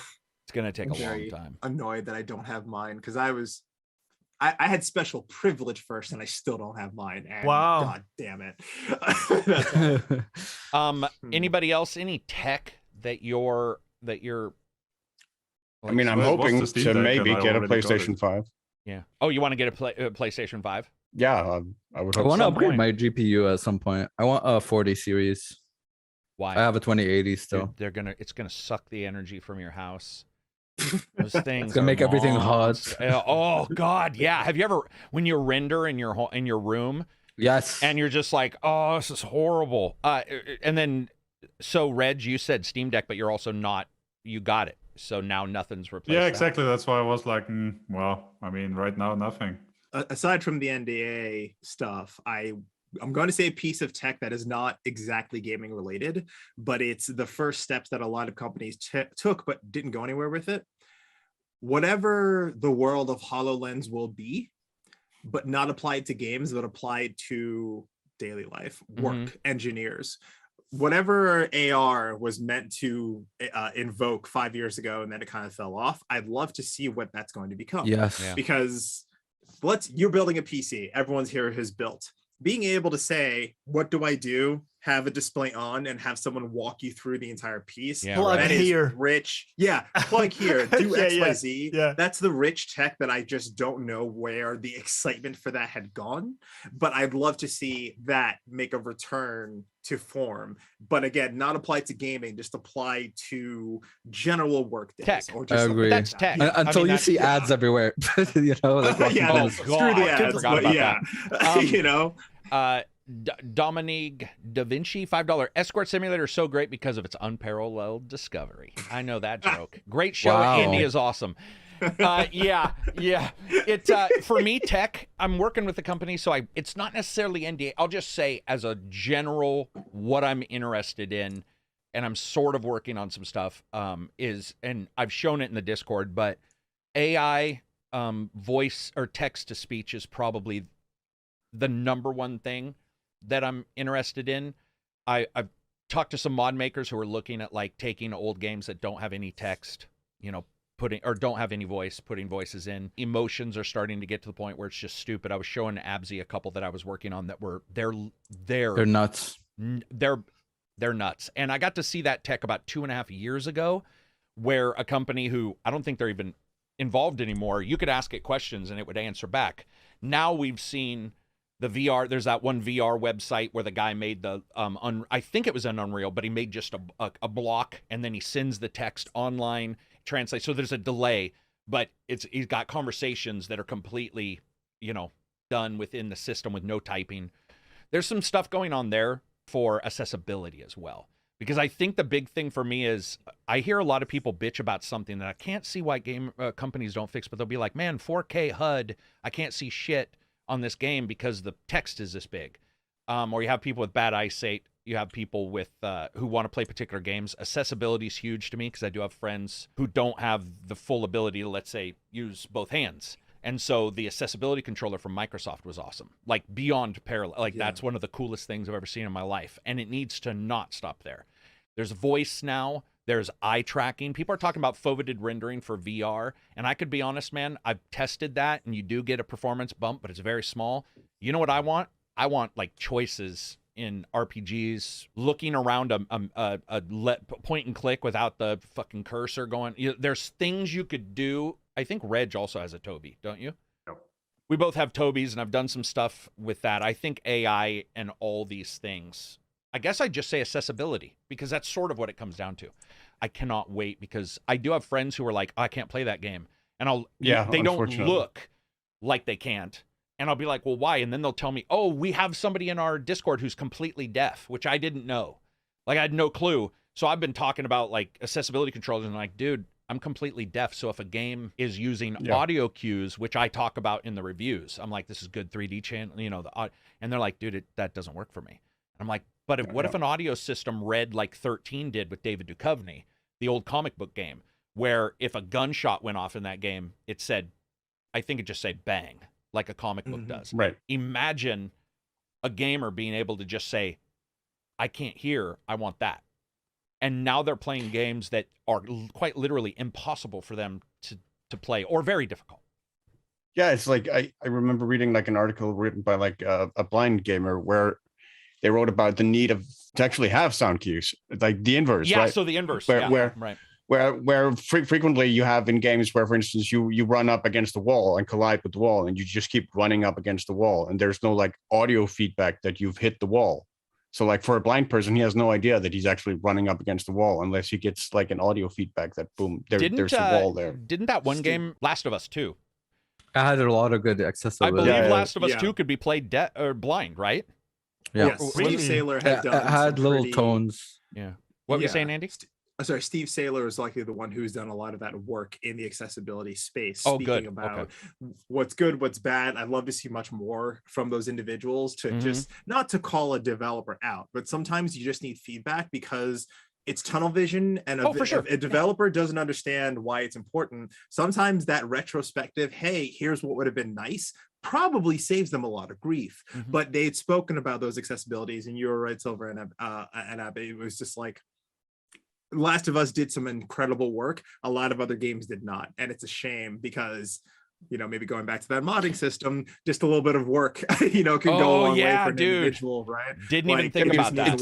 Remember when colorblind wasn't a thing in games? They would never have a colorblind option. Yeah. And now they've got Destiny's got like 89 options or so. Names I've never heard of. Let's go back to just something simple as I can't invert my controls. Yeah. Remember that crap? Yeah. Right? Like, you see how insane it sounds? Like, what do you mean I can't invert my controls? What do you mean I can't change my buttons? Right. Yeah. When you look at the very nature of like, I need to use different buttons, I have a different controller, or I don't play this way. Ignoring that kind of feature for a player today sounds insane. Yeah. So then when you apply that exact same thinking to people who are also playing games, yeah, it does make a difference. I mean, you can turn off motion blur now and console games. Instant off in every single game. I mean, God damn. It's also just important to point out that it's not an issue that's isolated to gaming, but it's sort of indicative of society, of an issue in society in general, that we tend to be very, very able biased, because we often don't think about that accessibility issue when you have like a panel of architects who are all able-bodied and make like a 3-story library and then forget to put in the elevator. Well, we have laws here that like wheelchair bound people can't access the upper floors. That is, like Andy says, just a product of tunnel vision, because that perspective doesn't come up in that circle. I'm a little colorblind, and when I played The Witcher 3, and you have to use the senses, right, and they shine red, and sometimes the area is brown because it's like dirt, and some of those tones I confuse with some browns with reds, and I was like, dude, I cannot see the footsteps because they want you to see the red shining footsteps, and I was like, I can't beat this. And I actually sometimes needed to look up a video of someone like, oh, here they are, and then I would see them. But I'll have Joshua back on Borderlands sound guys, because they came on Ghostbusters, Borderlands, a couple other, the two dudes that came on the podcast, because I know that we talk all the time about like the audio that you can hear, the stuff that people who don't have these issues can hear. But they've had a couple things in their games, not a ton, but a couple things. I'll have to talk to them and see. Well, I have talked in the past about some of the games I've played and enjoyed that are very experimental in that way. Where audio-only game, for example, that was made for blind people, and that was very well done and sadly very much overlooked. Forgot the name. Otherwise, I would name drop it. Reg, No. you did just see that there's another game, PvP. I followed your wish list yesterday for the game by Konami. That's like an audio spy game, Spy versus Spy. It got released yesterday, April 14th, and it's also got some audio cues in it. You're a lot into audio now that I think about it, though, because you and Takedown also played the walkie-talkie game we talked about. True. Where if you're farther away, Escape the Room game. The Room games. Yeah, all these things are, dude, a company. Or some audio dramas where you tune into your radio stations and try to puzzle out the clues, etc. There's some cool audio games. Yeah, this is all, and I had not thought about. My mind sort of exploded about the bounty thing. I don't know if this should be paid for. It should probably be in the game, but older games, that's awesome. The ability to say, "Hey, man, I want to play this older game. Can you make a mod for it?" Like that allows me to play it. Like there's a lot of stuff that's sort of coming. The Whale, open. that was the name. The what? The Whale, Shadow of the Crown. That was your fully audio one, right? That's completely audio. Like you can just sit there, play the game with your eyes closed, and play through the whole game. And it had like that directional audio. You can. There's fights in the game where you can block and react to the enemies because, the 3D audio just that's works. Awesome. That's sort of beyond. Like to me, that's instead of making it just for some people, that adds to people who play and make normal games. Like if I was making a normal shooter and I saw that game, that would give me ideas to what to do in a normal shooter where I'd be like, whoa, you could do some crazy stuff there. I do want to get to Abssii's updates of games though. Let's jump to this. Okay, first one we got here is No Man's Sky had a really, really big update yet again. Yeah. Added a new class of starship called the Solar Sail Ship, and there's a bunch of stuff there about that ship. And they added a new outlaw system in the game. So basically you're going to be able to meet pirates, meet outlaws, and you can do missions for them. There's a whole new series of narrative missions for outlaw systems. I don't think you can get there the normal way, how you get to stations, because they're behind the scenes kind of outlaws. They don't want to be seen, so you're gonna have to explore and find them. You can get illegal goods and procedurally generated piracy missions, so a lot of radiant quests like that. They have unique space stations, and you can earn forged. Oh, do they? Sorry, I just got to point that out. They do have unique space stations. Yeah, they're not like the other normal space stations. Yeah. Okay, sorry. And you can earn forged passports, and I don't know what that's for. You can just earn a forged passport for something. There's also a new expedition coming. They did a lot of balancing around space combat, so there's ships are more balanced now. You can now recruit NPC ships and have your own personal squadron of NPCs. What? Which is fucking cool. Every one man sky. It's just doing everything. Everything. Anyway, sorry, continue. And improved visual effects and a bunch of optimization and bug fixes. So yet another update for that game, which is pretty cool. Weird West had a new update, patch 1.08, which is good. The horse stops moving while you access their saddlebags. What? It was for some people it moved. Like for some people it was moving away. It's like, don't touch me, don't touch me. You're weird. Okay, continue. Yeah. So that's good. You can now access companions and horse inventory from the shop UI, and when you sell junk, it sells it from all the inventories. So that's something that wanderers can now buy junk items. So not only the stores, also there's more auto and manual save slots, and they made it so that if I didn't know this, I didn't know you can handcuff bounties and bring them back, but they made it so that if you return a handcuffed bounty target, they have a low chance of jailbreak. Apparently, they can jailbreak and start a vendetta against you. I didn't know that existed, by the way. Dude, me neither. I just killed them all. Yeah, exactly. But previously, it was 100% chance that they would break out of jail and start a vendetta, and now it's only 15%. There's also a bunch of bug fixes, and they have cool events. And right now, an event that's going on is called Zombie Apocalypse. And In what game? Weird West. So right now, if you log into Weird West, there's an event happening called Zombie Apocalypse. What? Yeah, where there's like zombies everywhere now. Yeah, I didn't know that. I booted the game up yesterday, and it was like it came up with like a news thing where it's like, beware of a plague. There's zombies taking over and stuff, That's and now insane. there's like zombies everywhere. They also have free DLCs coming and events. They released kind of a what do you call those? Like timeline of roadmap. Yeah. So the first one's going to be a content pack, and that's all they said. The second one's going to be Nimpossible mode. I have no idea what that means. Probably a harder difficulty or something. No, Nims are the body parts, right? They're Yeah, the the upgrade. little Nim heads. Nim head is how you upgrade Yeah. in that game, the supernatural creature. Yeah. So and then there's another event coming called Caged Ones event, and then the last one they had on the roadmap was just named Mod. That was it. And I'm thinking it's just mod support. What? Yeah. Dude, Oh, god damn, this game's good. I'm sorry. Yeah. Like, I know some people didn't like it. That game is fucking awesome. Excuse my language.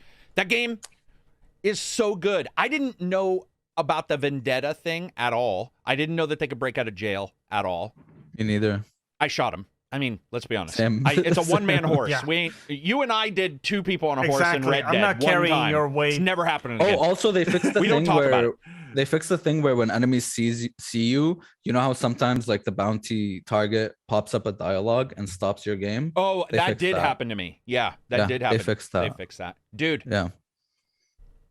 that game is fucking that game Yeah, I is didn't so know there was going to be good. that kind of support. I thought it was just going to be An a one and event done. in a single player game? Like, I didn't Yeah. even know that was a Yeah, I didn't know there was going to be that kind of support. I thought it was just going to be a one and done Same. type of game. So last up, a new DLC came out called The Lost Valley, which is a new campaign, as well as Pathfinder Wrath of the Righteous.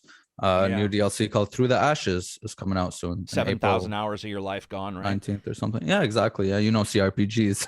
Well, Once that you're in, you're in. that Pathfinder was Yeah, Pathfinder is huge. that Yeah. was one of those games where it was like 24 hours in a row sitting there and that one battle. Remember, Reg, the battle in the first Oh yeah, friggin' castle? Oh god, that- Nobody yeah. believed me in my review too. I'm like, no, you don't understand. that battle It's was hours ridiculous. Especially it's 6 especially if you're hours doing long. turn-based mode. Which If you're I doing did. turn-based I one, did. yeah, it's gonna be way longer, right? Yeah. And Final Fantasy patch 6.1 came out on Tuesday. I know Johnny wanted to talk a bit more about that, but it basically added obviously the new story of the new patch. They did a bunch of balance changes because a lot of the jobs were kind of busted, but they ruined Samurai for me because they took out an ability that I really liked. But Ninja's 60-second cooldown is now on 120 seconds. So there you go.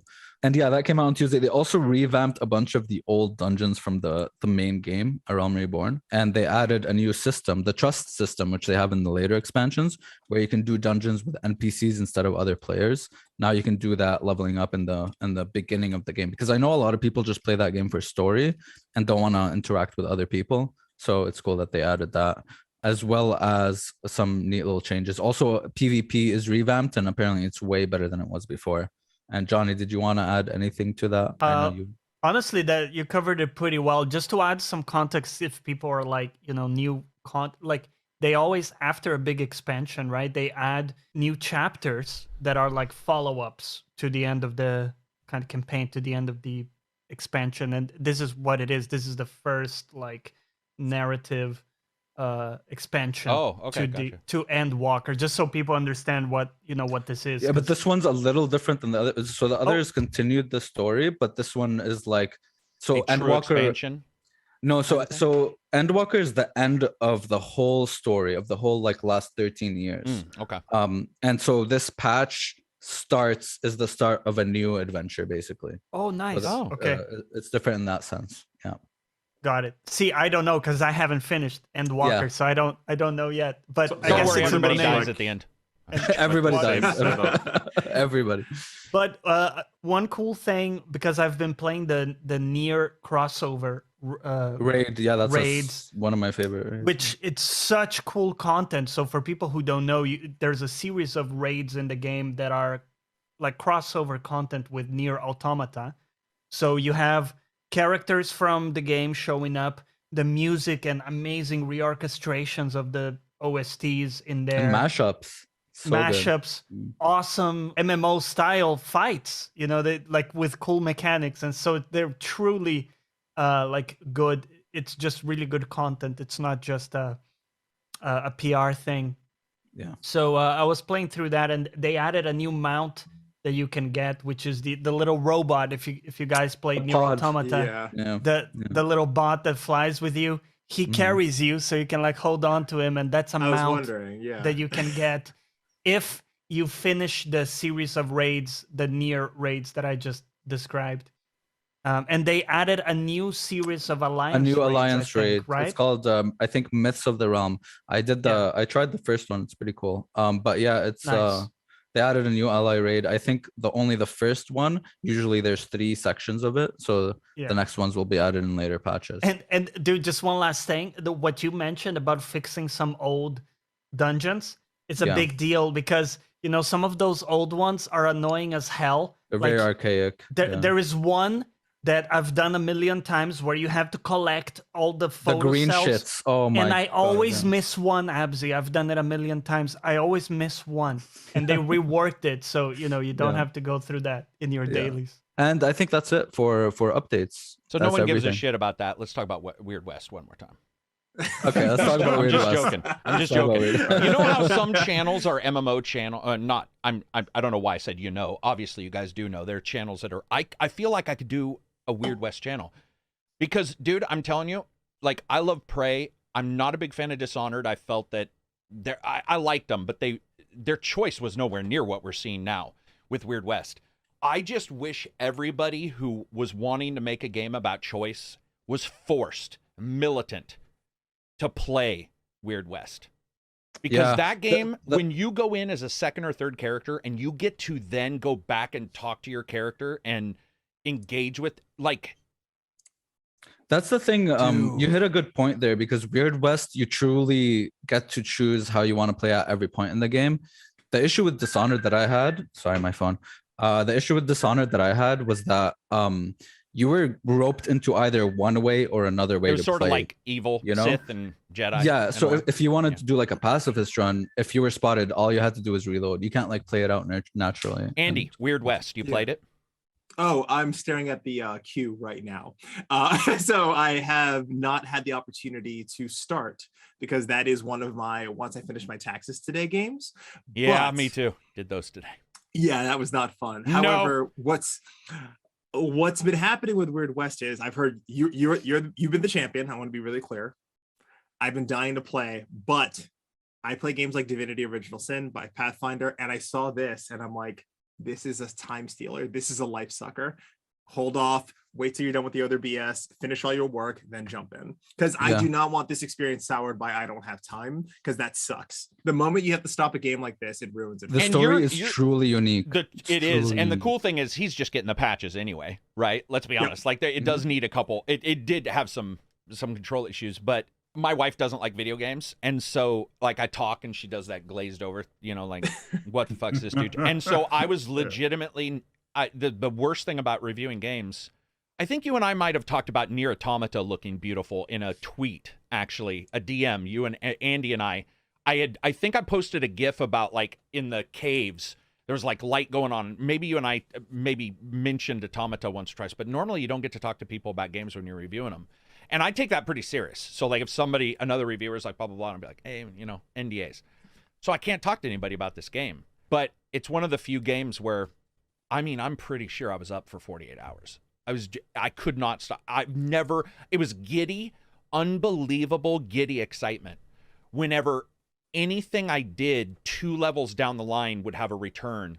Like when you try to shoot guys and they run off and they say like Vendetta created, and you're like, no, I don't want that guy hunting me. And then they're hunting you. Or if you don't kill somebody in one chapter, they show up on the bounty board annihilating people. And you're like, I should have killed them. And they're killing people. And they don't hedge on what those bad guys are doing. Like they'll be like rape of horses, or whatever on their bounty. And Yeah. you'd be like, damn, this dude's a bad guy. I will and recommend. I let him go. Go ahead. I will recommend. I know with games like this, and I went into it thinking that way, where you want to just explore everything and do everything. Yeah. But don't. Honestly, just play it naturally and go like with the main quest and maybe do things on the side. Because play through the mistakes, right? If something yeah. happens, Don't keep save going. scum. Do not save scum, dude. Yeah. There needs to be an no. entire discussion on save scumming and what it does. Because oh my god, sorry, I'm gonna save that. I'm gonna save that. Because honestly, like, we especially talked about for it last games, week too. Save scumming comes up a lot in discussion. yeah, because for games like this, or like even Disco Elysium, the failures or the things you do wrong, they open up cool narrative stuff that happens. Admittedly, though, Yeah. Abssii, don't you think Disco killed me trying to put my shoes on? Like there wasn't a warning, so I read a book and died. It was like, you're not smart enough. What these ideas have shattered your brain. I was like, whoa. Now I loved it. I know some people are like, hoity-toity, and I get that. But I think with this one, playing through your failures is allowed. You don't know sometimes that something's a failure. You find don't know out that you 3 failed. chapters in that Because something's a failure. even going through the main quest, there are main quest, like big main quest things that it won't tell you to do. Like the main boss of the first campaign, it won't tell you to kill that boss. I But know. if you keep them alive, they're gonna be alive, There's and they're gonna so cause many, havoc. so right? many amazing choices that I look back and I'm like, it was like a D&D game. Just don't which be I've afraid always to think hoped to outside the see box. in a Yeah. role-playing I game. hope future stealth games learn from Weird West based on what you're saying, because if they don't let you suffer through your failures, it's always the same thing, right? I got caught, alarm, Oh, everyone God, dies, yeah. but you're still in the same situation. My problem with Dishonored, so I Dishonored and Deathloop, I go stealth, not interested, kill everyone, because it doesn't matter. We need more games to really make you go through it. I hope everyone starts learning lessons. Andy, the because first- Hitman could be Oh, yeah, sorry, go Hitman. ahead. No, I was just going to say, just to speak to your point, the first thing you notice about how serious they take stealth is their patrol lines are like 40 minutes long. They don't just go point to point. No, they those don't. Yeah. motherfuckers troop. You Like, can't I was sit going, there and dude, quit study. walking around. What are you doing? And you can Yeah. open a door and get them to go in and completely change their route by opening a door. It is the most, and I was sitting there going, would you fucking come back? And he was like, and they're talking and they're writing notes, and then they come, and I'm like, okay, here we go. But then the other person's route is also 20 minutes long. I'm exaggerating. It's not 20 minutes. Yeah. It's long, though. And What I think, oh, sorry. no, Continue. that was it. I was just, What I think is like they don't know. So I don't think that these NPCs are tied to a route. I think there are maybe many a soft different thing or something? activities. Yeah, I think there are just many different Okay. activities. And like if someone isn't if someone isn't doing push-ups in that corner, maybe another person would. Or it's just very dynamic in that sense. Like you can do things to make people, like you can bait people to come into a room to kill them. Dude, did you see the video You know? of the guy kicking the brick into the lamp, which caused the lamp to fall over and burn the... I was like, what the fuck? Because I played this game for 48 hours in a row just for one sitting, and I had never thought about kicking like items into the faces of guys. I'd kicked them. I kicked a guy into a room and shut the door and locked it because I had the key and he couldn't get out. And I was like, ha-ha, that's awesome. But these people, YouTube, right? Look at the Dishonored videos where somebody will be the kill streaks in Dishonored, where they're like throw a blade. Those are awesome. Those are really fucking But cool. yeah, I think that's why a lot of people bounce off of it, because the game doesn't. There's a lot of things you can do. The game doesn't tell you. You gotta experiment to find you were out. bringing up Hitman, Andy. You were saying you would like Hitman to have a little bit more like flexibility. Is that what you were saying? We call it consequence of being caught, consequence of failure, right? Mhm. But it speaks to both of your points about maybe where a lot of games and players need to recognize that the save scumming systems and recognizing that there's options, but there's somewhat a right way to do it. The paralysis of I should pick up gun and shoot enemy, not realizing that you have more options is probably where the next understanding of gaming needs to go. So Right. to recognize and feel the freedom to try something new and experiment is actually a conditioning of what other games do to you. Yeah. Right. Yeah. No. And Absolutely. the dotted white line is probably one of the biggest mistakes that we might have presented in gaming. Agreed. And now to unlearn all that information is where I'm hoping folks go. So I brought up Hitman thinking well, I have to kill this individual, and if I failed, right, mission over, it restarts. But why not introduce another piece where that character has now fled, another mission opens up where you have a more difficult mission to kill said person? We all want to see that from our games, but it just takes a little bit of like unlearning about what works and what doesn't. Yeah, that's like the That makes essence of sense. immersive sim, and I don't think much of that is Dude, really. There's like, not a lot of immersive sims. We've out all there. played Prey, right? Yeah, Absolutely. The new one. Twice. I love that game. In Yeah, Prey, same. I got to the point where you start upgrading, and I had realized that if you choose one route, all the good guys will basically be Turn bad on guys. you. Yeah. And my Alien brain run. was in legitimate holy shit mode. I remember like getting up, because again, I'm a child. I'll admit it. I'm like a 40-year-old baby, and I do get excited about games. And I was by myself, just like, oh my God, this is awesome. Like, once I make this choice, everything could possibly change. And I did, because I want to see it, and it did. Or getting a liquid gun and making steps to walk to places you shouldn't go in that game. And I remember just being like, and we did it. We've all played Deus Ex. That allowed for a lot of craziness as well. But we don't get a lot of those games. We actually, I think Andy's right. Once people found the dotted line, the quest marker, which, by the way, I don't hate, but they do cause that beeline. That's why I do the unHUD gameplay a lot of times, because I'm like, no HUD does help you experience But the game. I think, like, don't you guys think? Oh, I'm sorry, Andy. Go on. No. I interrupted you. Please go ahead, John. Well, I was just going to say, don't you guys think devs are starting to catch on to some of this Ghost stuff? of Like, Tsushima because showed that. we see it, right? And we see some evolution. It's slow, right? Because they have to play it safe. But like the mini map was a huge issue with games like GTA.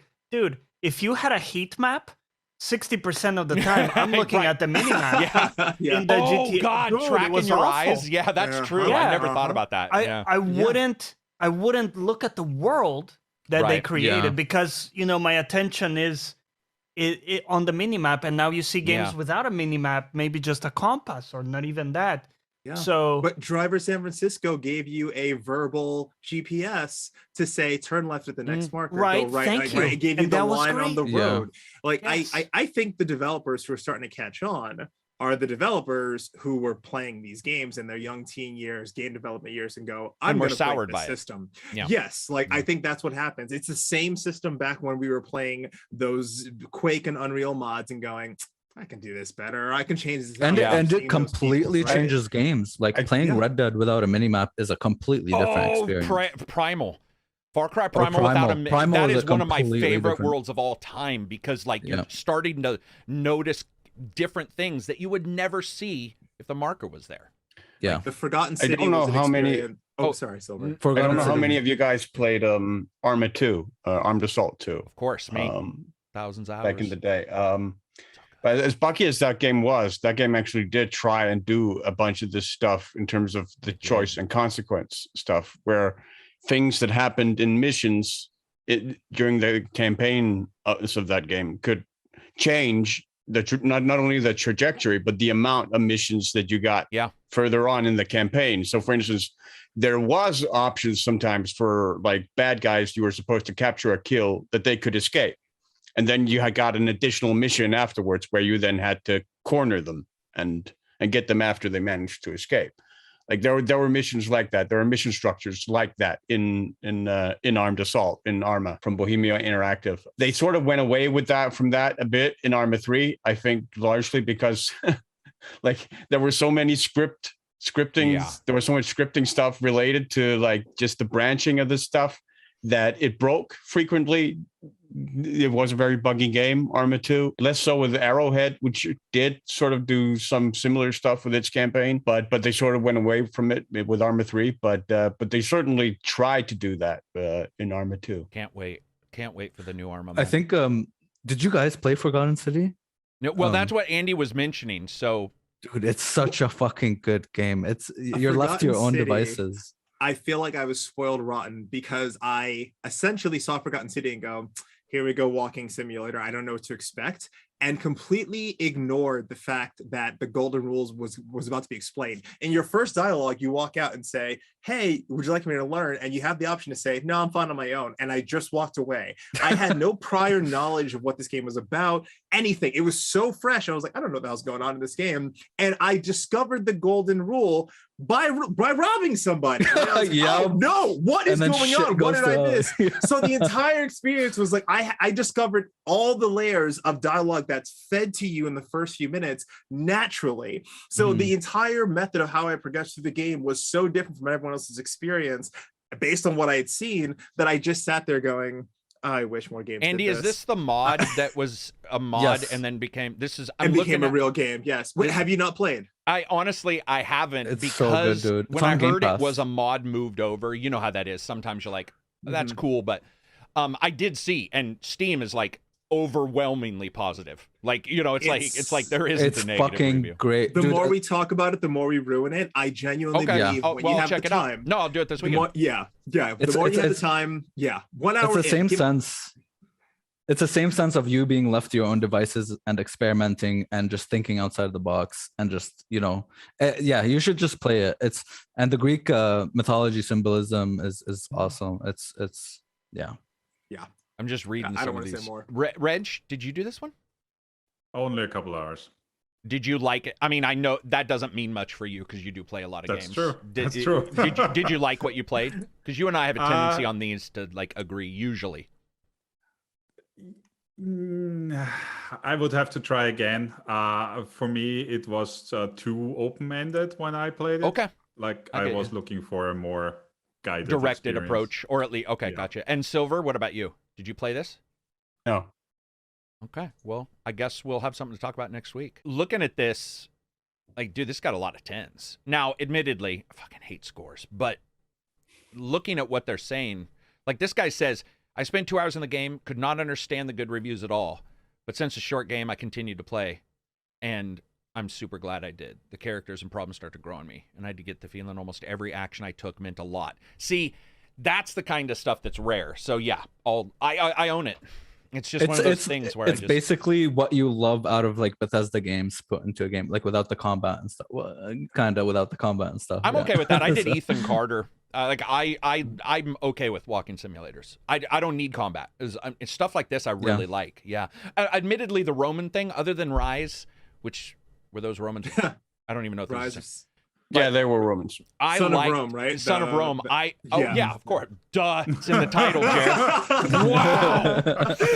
Pass the bong, buddy. I liked that game, but that's one of the few where that time frame interests me. I'm not a huge. So I think when I saw this graphically, I was like, oh, it's not necessarily my thing, but yeah, man. This looks awesome. It's insane. It's insanely good. This is so cool. It's a mod, by the way. So getting back to Unreal and stuff, there you go. That's another. Anyway, we'll continue to talk about that. Let's talk. We did free games. We did indie game. We've done all of our bits, right? Yeah. Real quick, I'm gonna give you guys a. If you need to pee, you can ignore what I'm gonna say. First of all, thank you everybody for sitting back and watching us. Second, I'm gonna do a tech bit. This is something you guys know that I usually, if I find an app that I like or something that I think dramatically changes my life, we've talked about everything.exe. Another one I tried is Launchy. Has anybody tried Launchy? It just never heard of rings a bell. It just does your apps on Windows, your games, and everything.exe is the best file searcher I've ever seen in my life. Yes. Like to not have that on Windows is absolutely stupid. I had audio guys when I told them, they were like, are you kidding? This exists? Because I have 14 terabytes of data across multiple drives, and to see all that in one thing. Launchy is pretty good. So if you guys get a chance and you want something that launches your games, it's free. All this stuff will always be free. You should definitely check that out. It's not as cool as everything.exe, but if you don't want to jump into something that insane, Launchy is well worth it. So moving on from there, sorry, can I add one as well? That I found well, useful? It is my spot, but go ahead, I guess. Oh no, I'm just joking. Wow. That's it's all right. Just it's just ear trumpet because I hate the new Windows mixer. You like ear trumpet, man? I'm gonna try it again, but I've had so many. It feels clumsy. Really? But you don't think that, huh? No, I know a lot of because I people just like I like clicking on it and just being able to set your volumes, and then you for can right every click on single it. app and everything. Yeah. Yeah, and you can right click on it and go to the Windows legacy, playback and recording devices, because I don't know what the new one is all about. So you can go back to It's the all old about not running well. Yeah, Anything in the yeah, new so- Windows, if you jump into audio devices or anything like that. They you're were like, screwed. oh, everything was too accessible. It was only 5 Jeez. clicks away. Let's add a couple I was more. telling Johnny Yeah. when I click control, sound control, because I want to adjust an Yeah. HDMI import, my system will just be like, all right, man, we'll get on it. And you're like, damn. I mean, We'll get Windows back to you. it actively is Bro. like, nah. Yeah.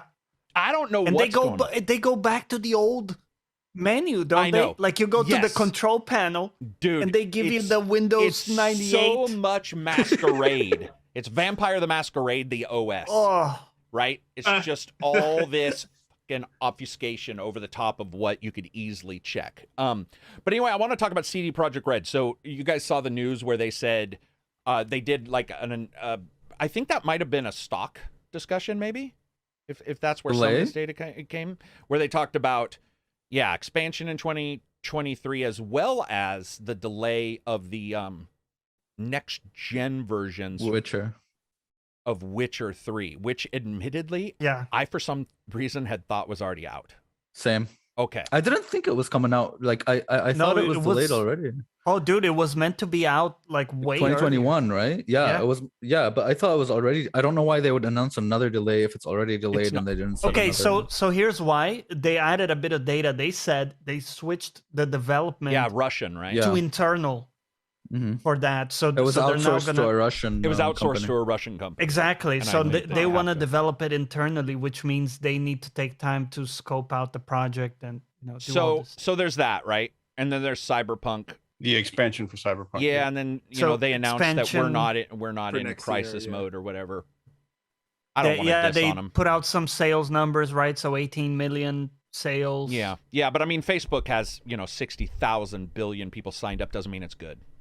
Sorry, I don't True. like Cyberpunk. Well, yeah, off. and I think Same. there's a lot of that where, because again, even myself, like I played it 2 times, I still don't like it as an RPG, right? So we kind of talked about it Yeah. earlier, where like I the- do I want to like it hit as a on that, but game. real quick, I just want to talk about business. Does anybody? yeah, go on. So they say it reminds me of Leslie Nielsen.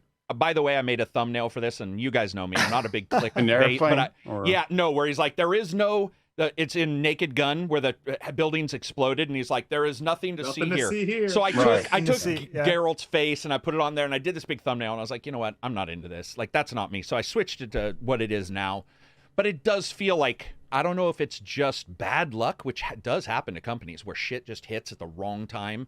They just seem like it seems like that they can't catch a break, Yeah. even though they don't deserve a break. I'm not saying they do, because I know people get mad about it. I'm just saying that, like, you know what it is everything in is those a in problem those right now games with them. like Dark Souls or Elden Ring, where if you get hit by the first attack in a combo, you're gonna get hit by all 3 because you're panicking. Do you know what I mean? That's big brain combo. Yeah, so I get your linking it back to here, it's Right. like they got hit by the first attack, which Yeah. was like a bad release or something, right? Man, And ever since they're Well, still they didn't trying, fucking they're block. panic if we're going to rolling. continue the comparison, they're panic they didn't rolling. even try. They are Sorry. panic rolling. Panic That's the issue. Panic roll! Oh my god, get out of here! Dude, that's the thing though. Like they were with Witcher 3 and stuff. Like they seemed like they were so, or they always had that outlook that they were so in touch with consumers and they know what gamers like, and but then now recently they've just seemed so disconnected. It's like Blizzard kind. But can I almost. tell you something? What's up? Witcher 1 and 2 didn't show that they were connected to the consumer. They weren't very good. I think they're okay. I mean, Okay. Wait, wasn't it a They were different okay, developer? but they weren't. for 1 and 2. You know, if you I think release 2 was 9 pretty good. albums and your 7th album isn't very good, you don't. Yeah, go, they only "Hey, the had 7th one good- album's fucking I think awesome." they only had one good game. Okay, Which one? I'm sorry, Witcher 3. But hold on, even Witcher 3 was a mess on release, right? It was nowhere near. I'm not talking about bugs. I'm yeah, not talking he's about not talking bugs. about at bugs. all. He's talking about like what you were saying, not even liking the. oh, the RPG part. elements, yeah. Just like fundamentally weird Got and out it. of touch. I guess You know my what I mean? question is, do you I mean, guys? I really like Witcher 2, but maybe I'm the odd man out. Yeah, it was. No, it was I good. liked it. I Okay. just. I liked it. I'm just- talking about like the huge success, like the Witcher I 3. mean, Witcher had. 2 was fairly successful. If you're the as well. third place in a tennis match with only 2 people, you shouldn't be crowing. is all I'm saying. And that's sort of what Right. Witcher 1 and 2 sort of felt like, was that they were pretty good games, but they weren't this thing. And then Witcher 3 comes along, rightfully so. It's got great. Remember Witcher 3? I mean, the side stuff was better than the main quest for me. Like, there was just all this. Yeah. But guys, when they start talking about another IP, and I remember in the Discord where I was like, there is nothing at all of what they have done that states Cyberpunk will be something majestic. I guess what I'm saying is, do you guys believe it, that there isn't a problem? They just got bad luck? Or do we think that, like, behind the scenes, maybe there's some issues with management? I think there's a room in between, like, are there problems at the studio, and are they in crisis mode, right? True. I think those are like two I think they're separate things. snowballing. Yeah. Yeah, I don't think they're in crisis mode particularly, but I think it's evident that there are some issues at the studio. I mean, it's not Afro Samurai 2. Not just with management, but also as a result of just events that have happened, like from the COVID epidemic or COVID pandemic to the war, to the current war. Yeah. Plus, we've been getting so many articles and so many, like, just red flags throughout the development of Cyberpunk. Just so many red flags that some people chose to just ignore or not really pay attention to, that probably contributed, like, management, obviously, and like the workers crunching and all that shit, that people just tried to, copium. Andy, can you talk about this stuff, or do you want to just be? I have to pull back from most of it, but I feel like I wanted to I digested what all of you have said, right? Like, I'm hearing what each of you have brought to the conversation. If I may ask for a clarification point from all of you, what I'm hearing is the products that came before from CD Projekt Red and the absolute insane fanfare around Witcher 3 into CD Projekt Red. It feels like you are all confused about how did this get here? So, because when you look at the fanfare behind other major IPs, right, and all the years of, like, Mario, Metal Gear, Spider-Man, right? It's like, we understood all the years of progress you made it there. Suddenly, big bubble, high expectations. It feels like you are all a bit confused about how did CD Projekt Red get into this conversation of these overbearing, grandiose, completely insurmountable goals. And it feels like I'm hearing that you all feel it was unearned, and you're still confused, because looking at the press cycle of Cyberpunk, not even I, in the middle of the press cycle, understood, like, I don't know why you guys are all so excited. Yeah. If I had never seen anything before this game, would have been like, that's interesting, but all of this hype that I just couldn't understand came in. So I'm just trying to get a better understanding of what you're talking about. I think they had a hand in hyping it up as well. They promised a ton of things. They promised a ton of things where Dude, it's they like, had a we're fake going to be beta. different. Ignoring than other anything games. else I'm going to bitch about, whatever was going on there is what I'm mad about.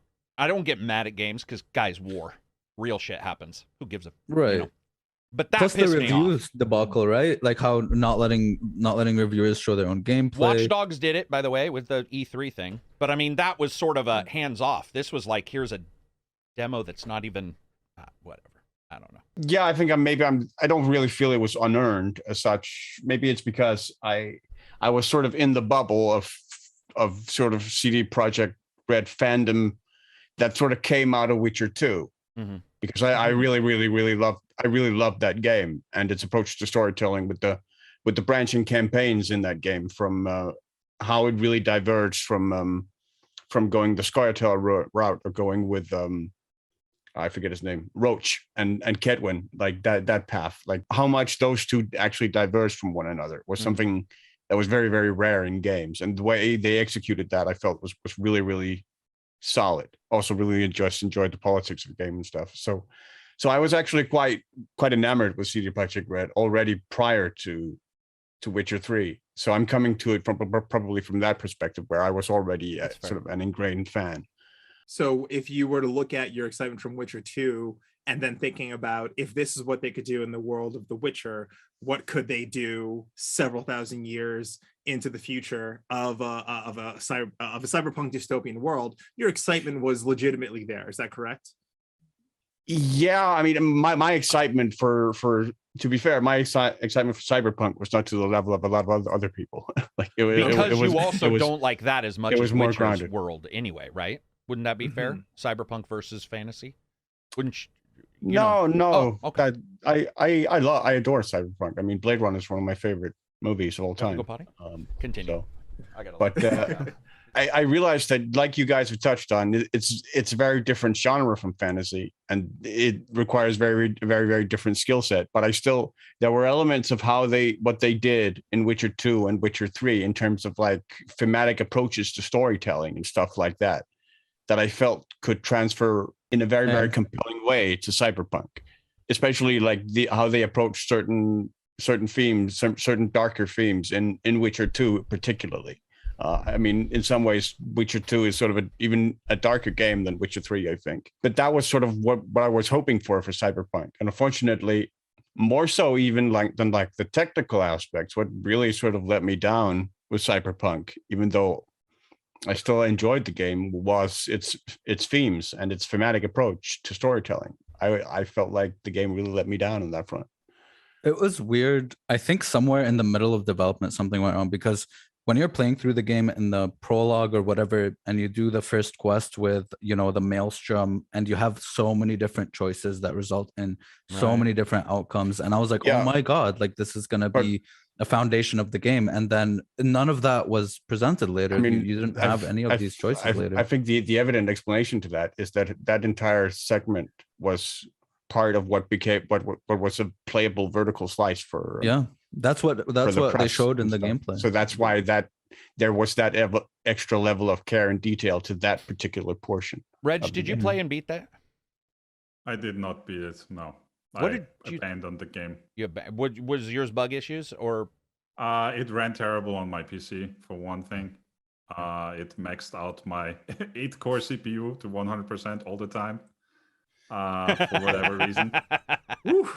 Oh man, I don't know. And I tried to messing around with it, but I never could get it to run well. And on top of that, it was not a very entertaining game anyway past the first hour, which I thought was good. So the opening hour still had a lot of promise to it, and then it was just poof, gone. Past the cutscene, it was over. Plus, like, just the random, quests markers and the quests that are just, go here, kill this.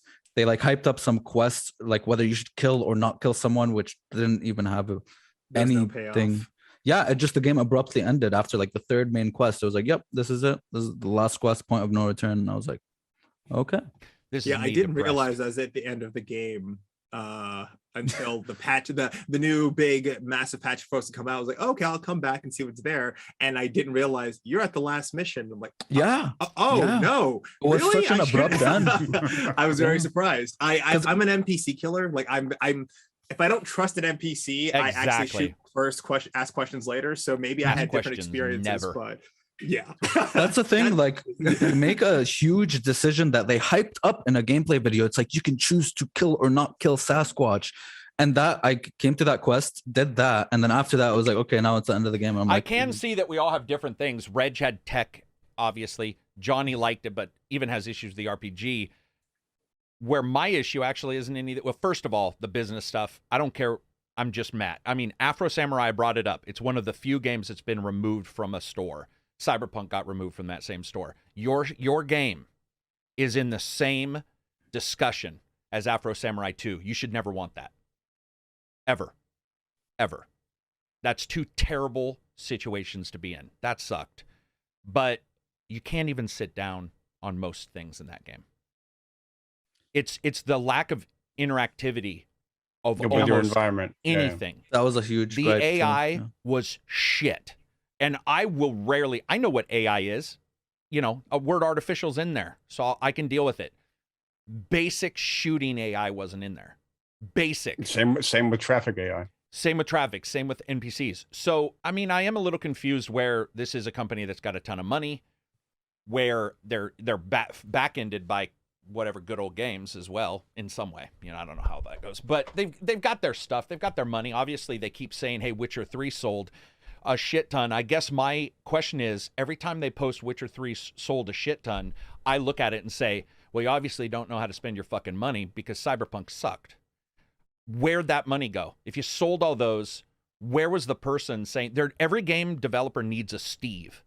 And that Steve's job is to just say, fuck, whoa, this game sucks. Like every job I've ever had a Steve. We joke about it all the time, but there was always that one guy. Nobody liked him. The crusty dude.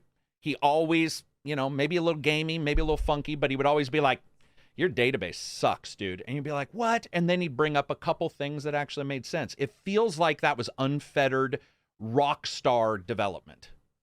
And I don't mean Rockstar the developer. I completely get that, like, I understand where you're coming from. AAA Rockstar where no one's saying no. And I'm telling you, man, that sucks. Because, by the way, I get angry because I did want that to be Cyberpunk. I mean, they even said they had bold claims like the attention to detail is going to be the same as Red Dead Redemption 2 and stuff. And then when it's like, okay, you have a flashback moment to 2020 and it's just the same ads and the same world. It's I guess in a way, it's weird because No Man's Sky was smaller, but like No Man's Sky, it did release, it had its issues, and a lot of stuff was promised, guys. There wasn't even multiplayer, supposedly, even though they said, whatever. We saw that video where the guy's like, I'm there, this person's there. We're not, like, it's not in there. And that's definitely become whatever it is. So Cyberpunk might be able to, but my personal hope is that they just do Cyberpunk 2. That is my personal, because I don't want anybody to lose a job. Like, I'm not that kind of, like a dwarf in a book of woe going, I will hate them forever. That's stupid. That's stupid. But I want them to make I'm hoping that everybody learned and that maybe there's a little less, I don't know if it was ego, because the people I talked to there didn't seem egotistical, but they certainly knew something was up because. I mean, I think it's a great lesson in that money doesn't solve everything. Like, money doesn't provide you a guarantee. You still have to actually address the problem. Yeah. And it's a lesson that transcends. It's a lesson that transcends your career, your field, right? Like again, this is Andy speaking in the culinary world, not speaking in the gaming world. How many celebrity chefs I've worked under are really, really arrogant chefs who've been crushed by the weight of a bad night, the bad dish, the one review. It takes one to make you recognize you got to keep on honing this skill and making sure that you're only as good as your last dish. And it really reminds you that all of those people who work in a creative field might need that sometimes, right? Like this situation may result in a never again mentality, right? And I feel like if that's the result, that would suck. I'm all here for it. Oh, do you mean a never again? No, we're never taking a chance again? Yeah, no. As in, we will never let this happen. Oh, again. For sure. Right. Sorry, I apologize. Yeah, it's just like, no. It's just like the cold water. Like we saw the error, we saw the pieces. We will never be this low again. Yeah. Right. And if that's the result, I say all for it. They're gonna spend a hell of a lot of resources making this new expansion they're talking about, right? God knows when it will come out. For me, it won't fix any of the issues that I dislike about the game, like, the leveling system, the lack of interaction, you can't see yourself in the world, you're not a part of it, all this stuff that I want in an RPG. We know it can't be fixed by a DLC, right? They're not going to uproot all the foundations of the game. So that's where, like, for me, I would love for them to just move on. Me too. Just say, like, let's polish up what's there, right? Sure. But let's move on to a fresh new project, whether it's Cyberpunk 2 or the new Witcher, whatever they want to do. Start fresh, learn from mistakes, right? And attack the foundational problems that they... I will tell you one thing, though, Johnny. And Andy doesn't have to say anything, whatever. But there was some stuff going on, like, prior, like, I've told you guys, it was like, I was at, it was like, hey, man, we want you to do some stuff, and that sort of died out, and suddenly nobody was responding, and the tech issues were starting to be reported, and I was like, something weird's going on. However, once all of the weirdness went away, we get the game. In the end result, everybody has the same words to write a novel. Doesn't mean every novel will be good, right? So it's just like, to me, it's sort of like, yeah, that sucks, but it doesn't stop me from wanting Cyberpunk 2, but I agree with you. I don't want them to adjust. Like, if they make an expansion, it does all the shit the original game doesn't, that would be weird. Like, that would feel odd. If there was, like, suddenly you go to a new city and you can do all this shit and you're like, I can sit down? I couldn't sit down? What's happening? I'm excited as hell, but I'm really happy in a weird way because a lot of devs I talk to, like even, I don't think Victor brought it up, but we've certainly have devs who brought up, like, they saw it from 1,000 feet and were like, oh shit, we can't have that happen. Cautionary tale. Right? So yeah, you always have it. Every sport's got the one sports star who did something crazy at the time, and people are like, okay, that's a no-no. You know, you just sort of get those. So I guess in a weird way, it's a really, really expensive cautionary tale. Everything. Very expensive. Like Marketing alone. Johnny brought something up that actually made me flash back to Johnny. Oh, go ahead. That made me flash back to what it was actually. It's a really small issue, but ended up actually being one of the things in Cyberpunk that really, really, really, really bothered me in the game and hurt me like throughout, which was the way the clothing stores were handled. The fact that they were just, their content was always randomized. So you couldn't just go into a clothing store and like buy a corporate suit. You had to go in there and you had to like see if the articles of clothing you were looking for popped up in the store.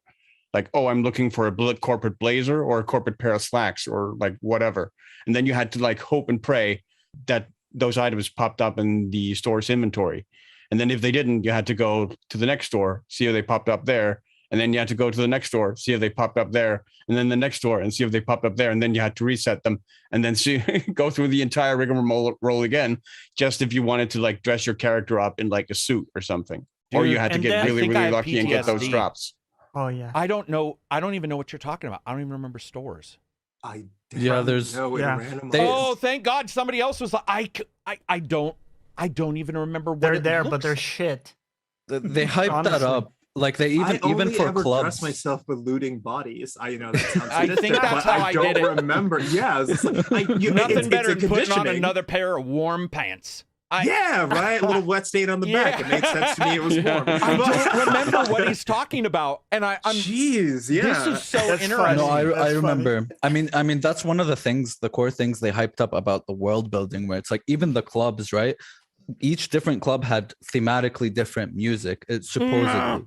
You know what I mean? That's what they hyped up, and that's what they told us in one of these, like some of these their videos is like, you go to this club, you hear techno, go to this club, you hear like dubstep and like, you know, rock, but they just had randomized music playing or like the same music I in see every what club. you're saying. Yeah. And the stores, they were like they hyped up a lot about the world building, where it's like you go to these stores or even buying Brain Dance. It's just there for world building. You buy it, you literally can't use it. It's just junk.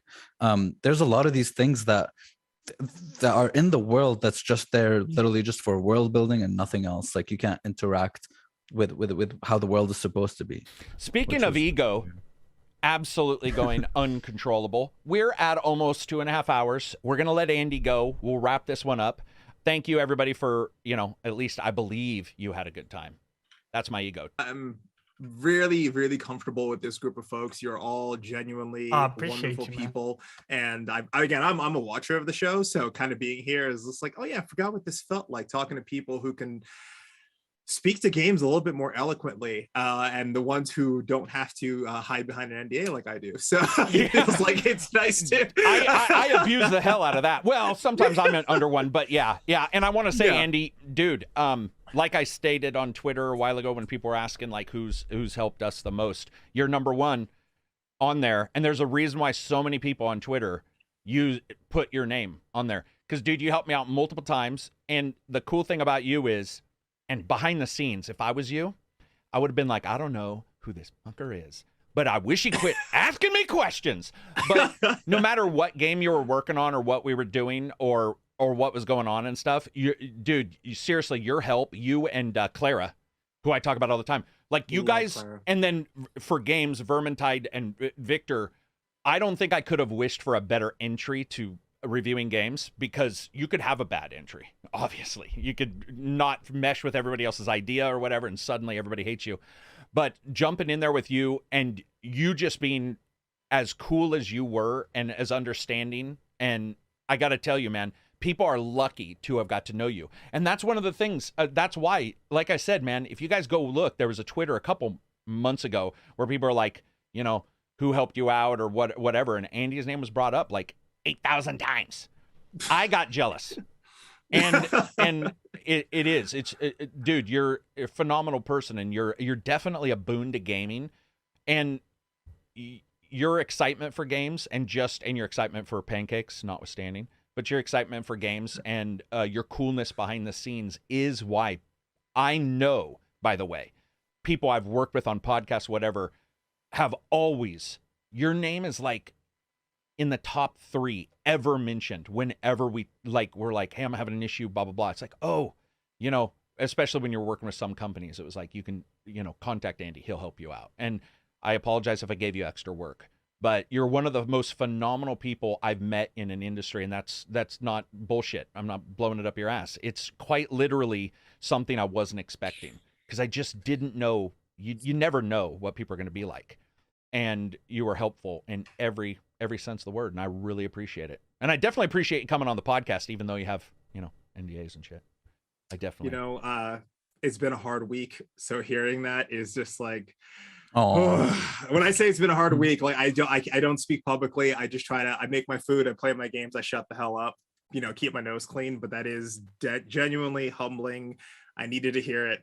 I recognize the folks that I work with, especially folks like you, take a bigger risk than people recognize. You don't know how much you have on the line at all times and how fast it goes away. Yeah. So if I don't respect that every single time I do anything for folks like yourself, it doesn't matter at all, goes shit. So you telling me any inch of that is just like, I'm going to sleep better tonight, and I appreciate that. Well, you should, because these guys probably get tired of hearing your fucking name. Because behind the scenes, I'm always like, Andy. And even Abssii today was like, who's coming on? Andy. And a second later is like, who? And I'm like, Andy. And then I realized, I'm like, oh, I'm not even going to try to pronounce his last name. It's Andy. It's the guy I drop all the time. And he's like, oh, okay. And he knew immediately, like, your name is bandied about, man. Sorry to hear you had a bad week. I did too. But honestly, Fridays, this podcast is legit my life source, man. Like, this is, every time I get off the podcast, I'm like, all right, Friday, or this week was okay. You know, like the podcast ended it. Do you have anything to pimp for your chef stuff, or anything you want to like, you want to be like, hey, check out my pancake channel? Ooh, nothing I can speak about. I am writing up 2 recipe books. One is Sony and NDA. I'll get fired if I talk about it, but I am working on a recipe book. But the other is, folks are aware, I'm excited. It's coming out next year. But aside from that, my Twitter is a source of information. Whether you need information about people to talk to in games or just need recipes, that's what it's there for. Otherwise, like I said, I post my food, I keep my nose clean, just make sure people are taken care of, and I'm happy to do it. But crap load of developers follow me. So if you guys ever need like hey, I need this person, one of the biggest problems in our industry is people don't know how to find contacts. Exactly. So we try very hard to just put up the signal flare and go, that's the person you need, because there's no resources anymore. Yeah. So like every now and again I go, I need to talk to that person. 9 times out of 10, I'm looking for you too. Yeah. So yeah, that's all I'll say. Johnny, what was your question? I'm sorry. Well, have you disclosed your pancake technique? Because I'm looking to upgrade my own. Okay, how about this? What's one thing for pancakes? What's one, like, what's the term? Maybe it's a fatal mistake people make, or maybe it's one thing. Yeah. Don't give away your secret. He has something. No. I had a whole video of how to make my pancakes, and I'm telling everyone to replicate it. Heat control is what makes great pancakes. Like control, switching it while you're cooking. Heat control. So what happens is I take an omelet pan, try it yourself. Everyone try it this weekend. Take your omelet pan, pour your butter, your oil, whatever. Pour your batter in there, right? Make sure it's hot. 400-degree oven. Put it in there. Bakes from 2 different heat sources. Bottom fat, pushing the fat as it's breaking up. It pushes steam through. It makes the fluffiness. Activates the baking powder. The oven is now cooking the top, making sure there's no doughy are the pieces. It is now cooked from the 2 methods of activation that baking powder, double-acting baking powder, reacts to: wet heat and dry heat. You now have a nice, perfectly fluffed, cooked all the way through pancake. Try that, and you'll never ever make. What the fuck's happening? Never put it in an oven. Alchemy. Never put it in an oven. I've never heard of any of this. Dude, I've never heard of that. I never even thought of putting it in the oven. No, I'm like, I'm in the stove, dude. I'm the this basic is like when I bitch on the found out stove. about putting bacon in the oven, because I had found somebody had told me to cook bacon in the oven. I was like, what? And it turned that's out what I really do with good. steak. I put steak in the oven after. Don't pull your bacon. By the way, pulling bacon, it stretches it out and causes the fat pieces to kind of like essentially stretch too far. When you're pulling bacon off, roll it back, and then you get the thickness that you started. This is wizard shit. That's why, dude. But if you put the pancakes in the oven, you miss out on the joy of flipping it in the pan. Oh no, you still have to flip it. Don't get me wrong, because what happens is that nice crust is forming on the bottom. When you flip it, that beautiful crust there. I got like 20 minutes. I'll go knock it out and put it on Twitter. Oh, dude, yeah. If you send it, I always have to download this and then put it on places. Make sure to send me your link, or I'll get it. Are we talking Zero. crepes? Oh, sorry, what was that, Sil? Are we talking flapjacks or crepes? These are flapjacks. Crepes, Right. whole different style. I think crepes the classic turning way. There's no other way except unless you have a bigger pan, but potato. That's another copy. Yeah. Okay, so everybody watching, we'll have to do a cooking podcast, like a single podcast on this, because that's weird. I don't even know. I believe you. I'm not saying I don't believe, but that's like alchemy shit. I've never heard of any of this, so I'll note those down. If you guys get a chance, check them out. I'll put the description in the link of the video. If you guys are listening on iTunes, Spotify, I absolutely appreciate that as well. Again, thanks to Andy, but also thanks to Silver and Reg and Johnny and Abssii, who's brand new, by the way. How long have you been here, Abssii? 3 weeks now? This is for what? How many? Like a month and a half. Have you already been here a something. month and a half? Okay, I said 3. If it's a month and a half, it's 5. It's not like a huge difference. You Not made it like sound a I was huge dumb. 5 or 6 or something. 7, 8 Yeah. probably. But thanks to all you guys for continuing. He's like 6 years. Thanks to everybody for showing up. 10 years. You guys all rock. I definitely care, appreciate it. everyone. Thanks to everybody watching, and peace out.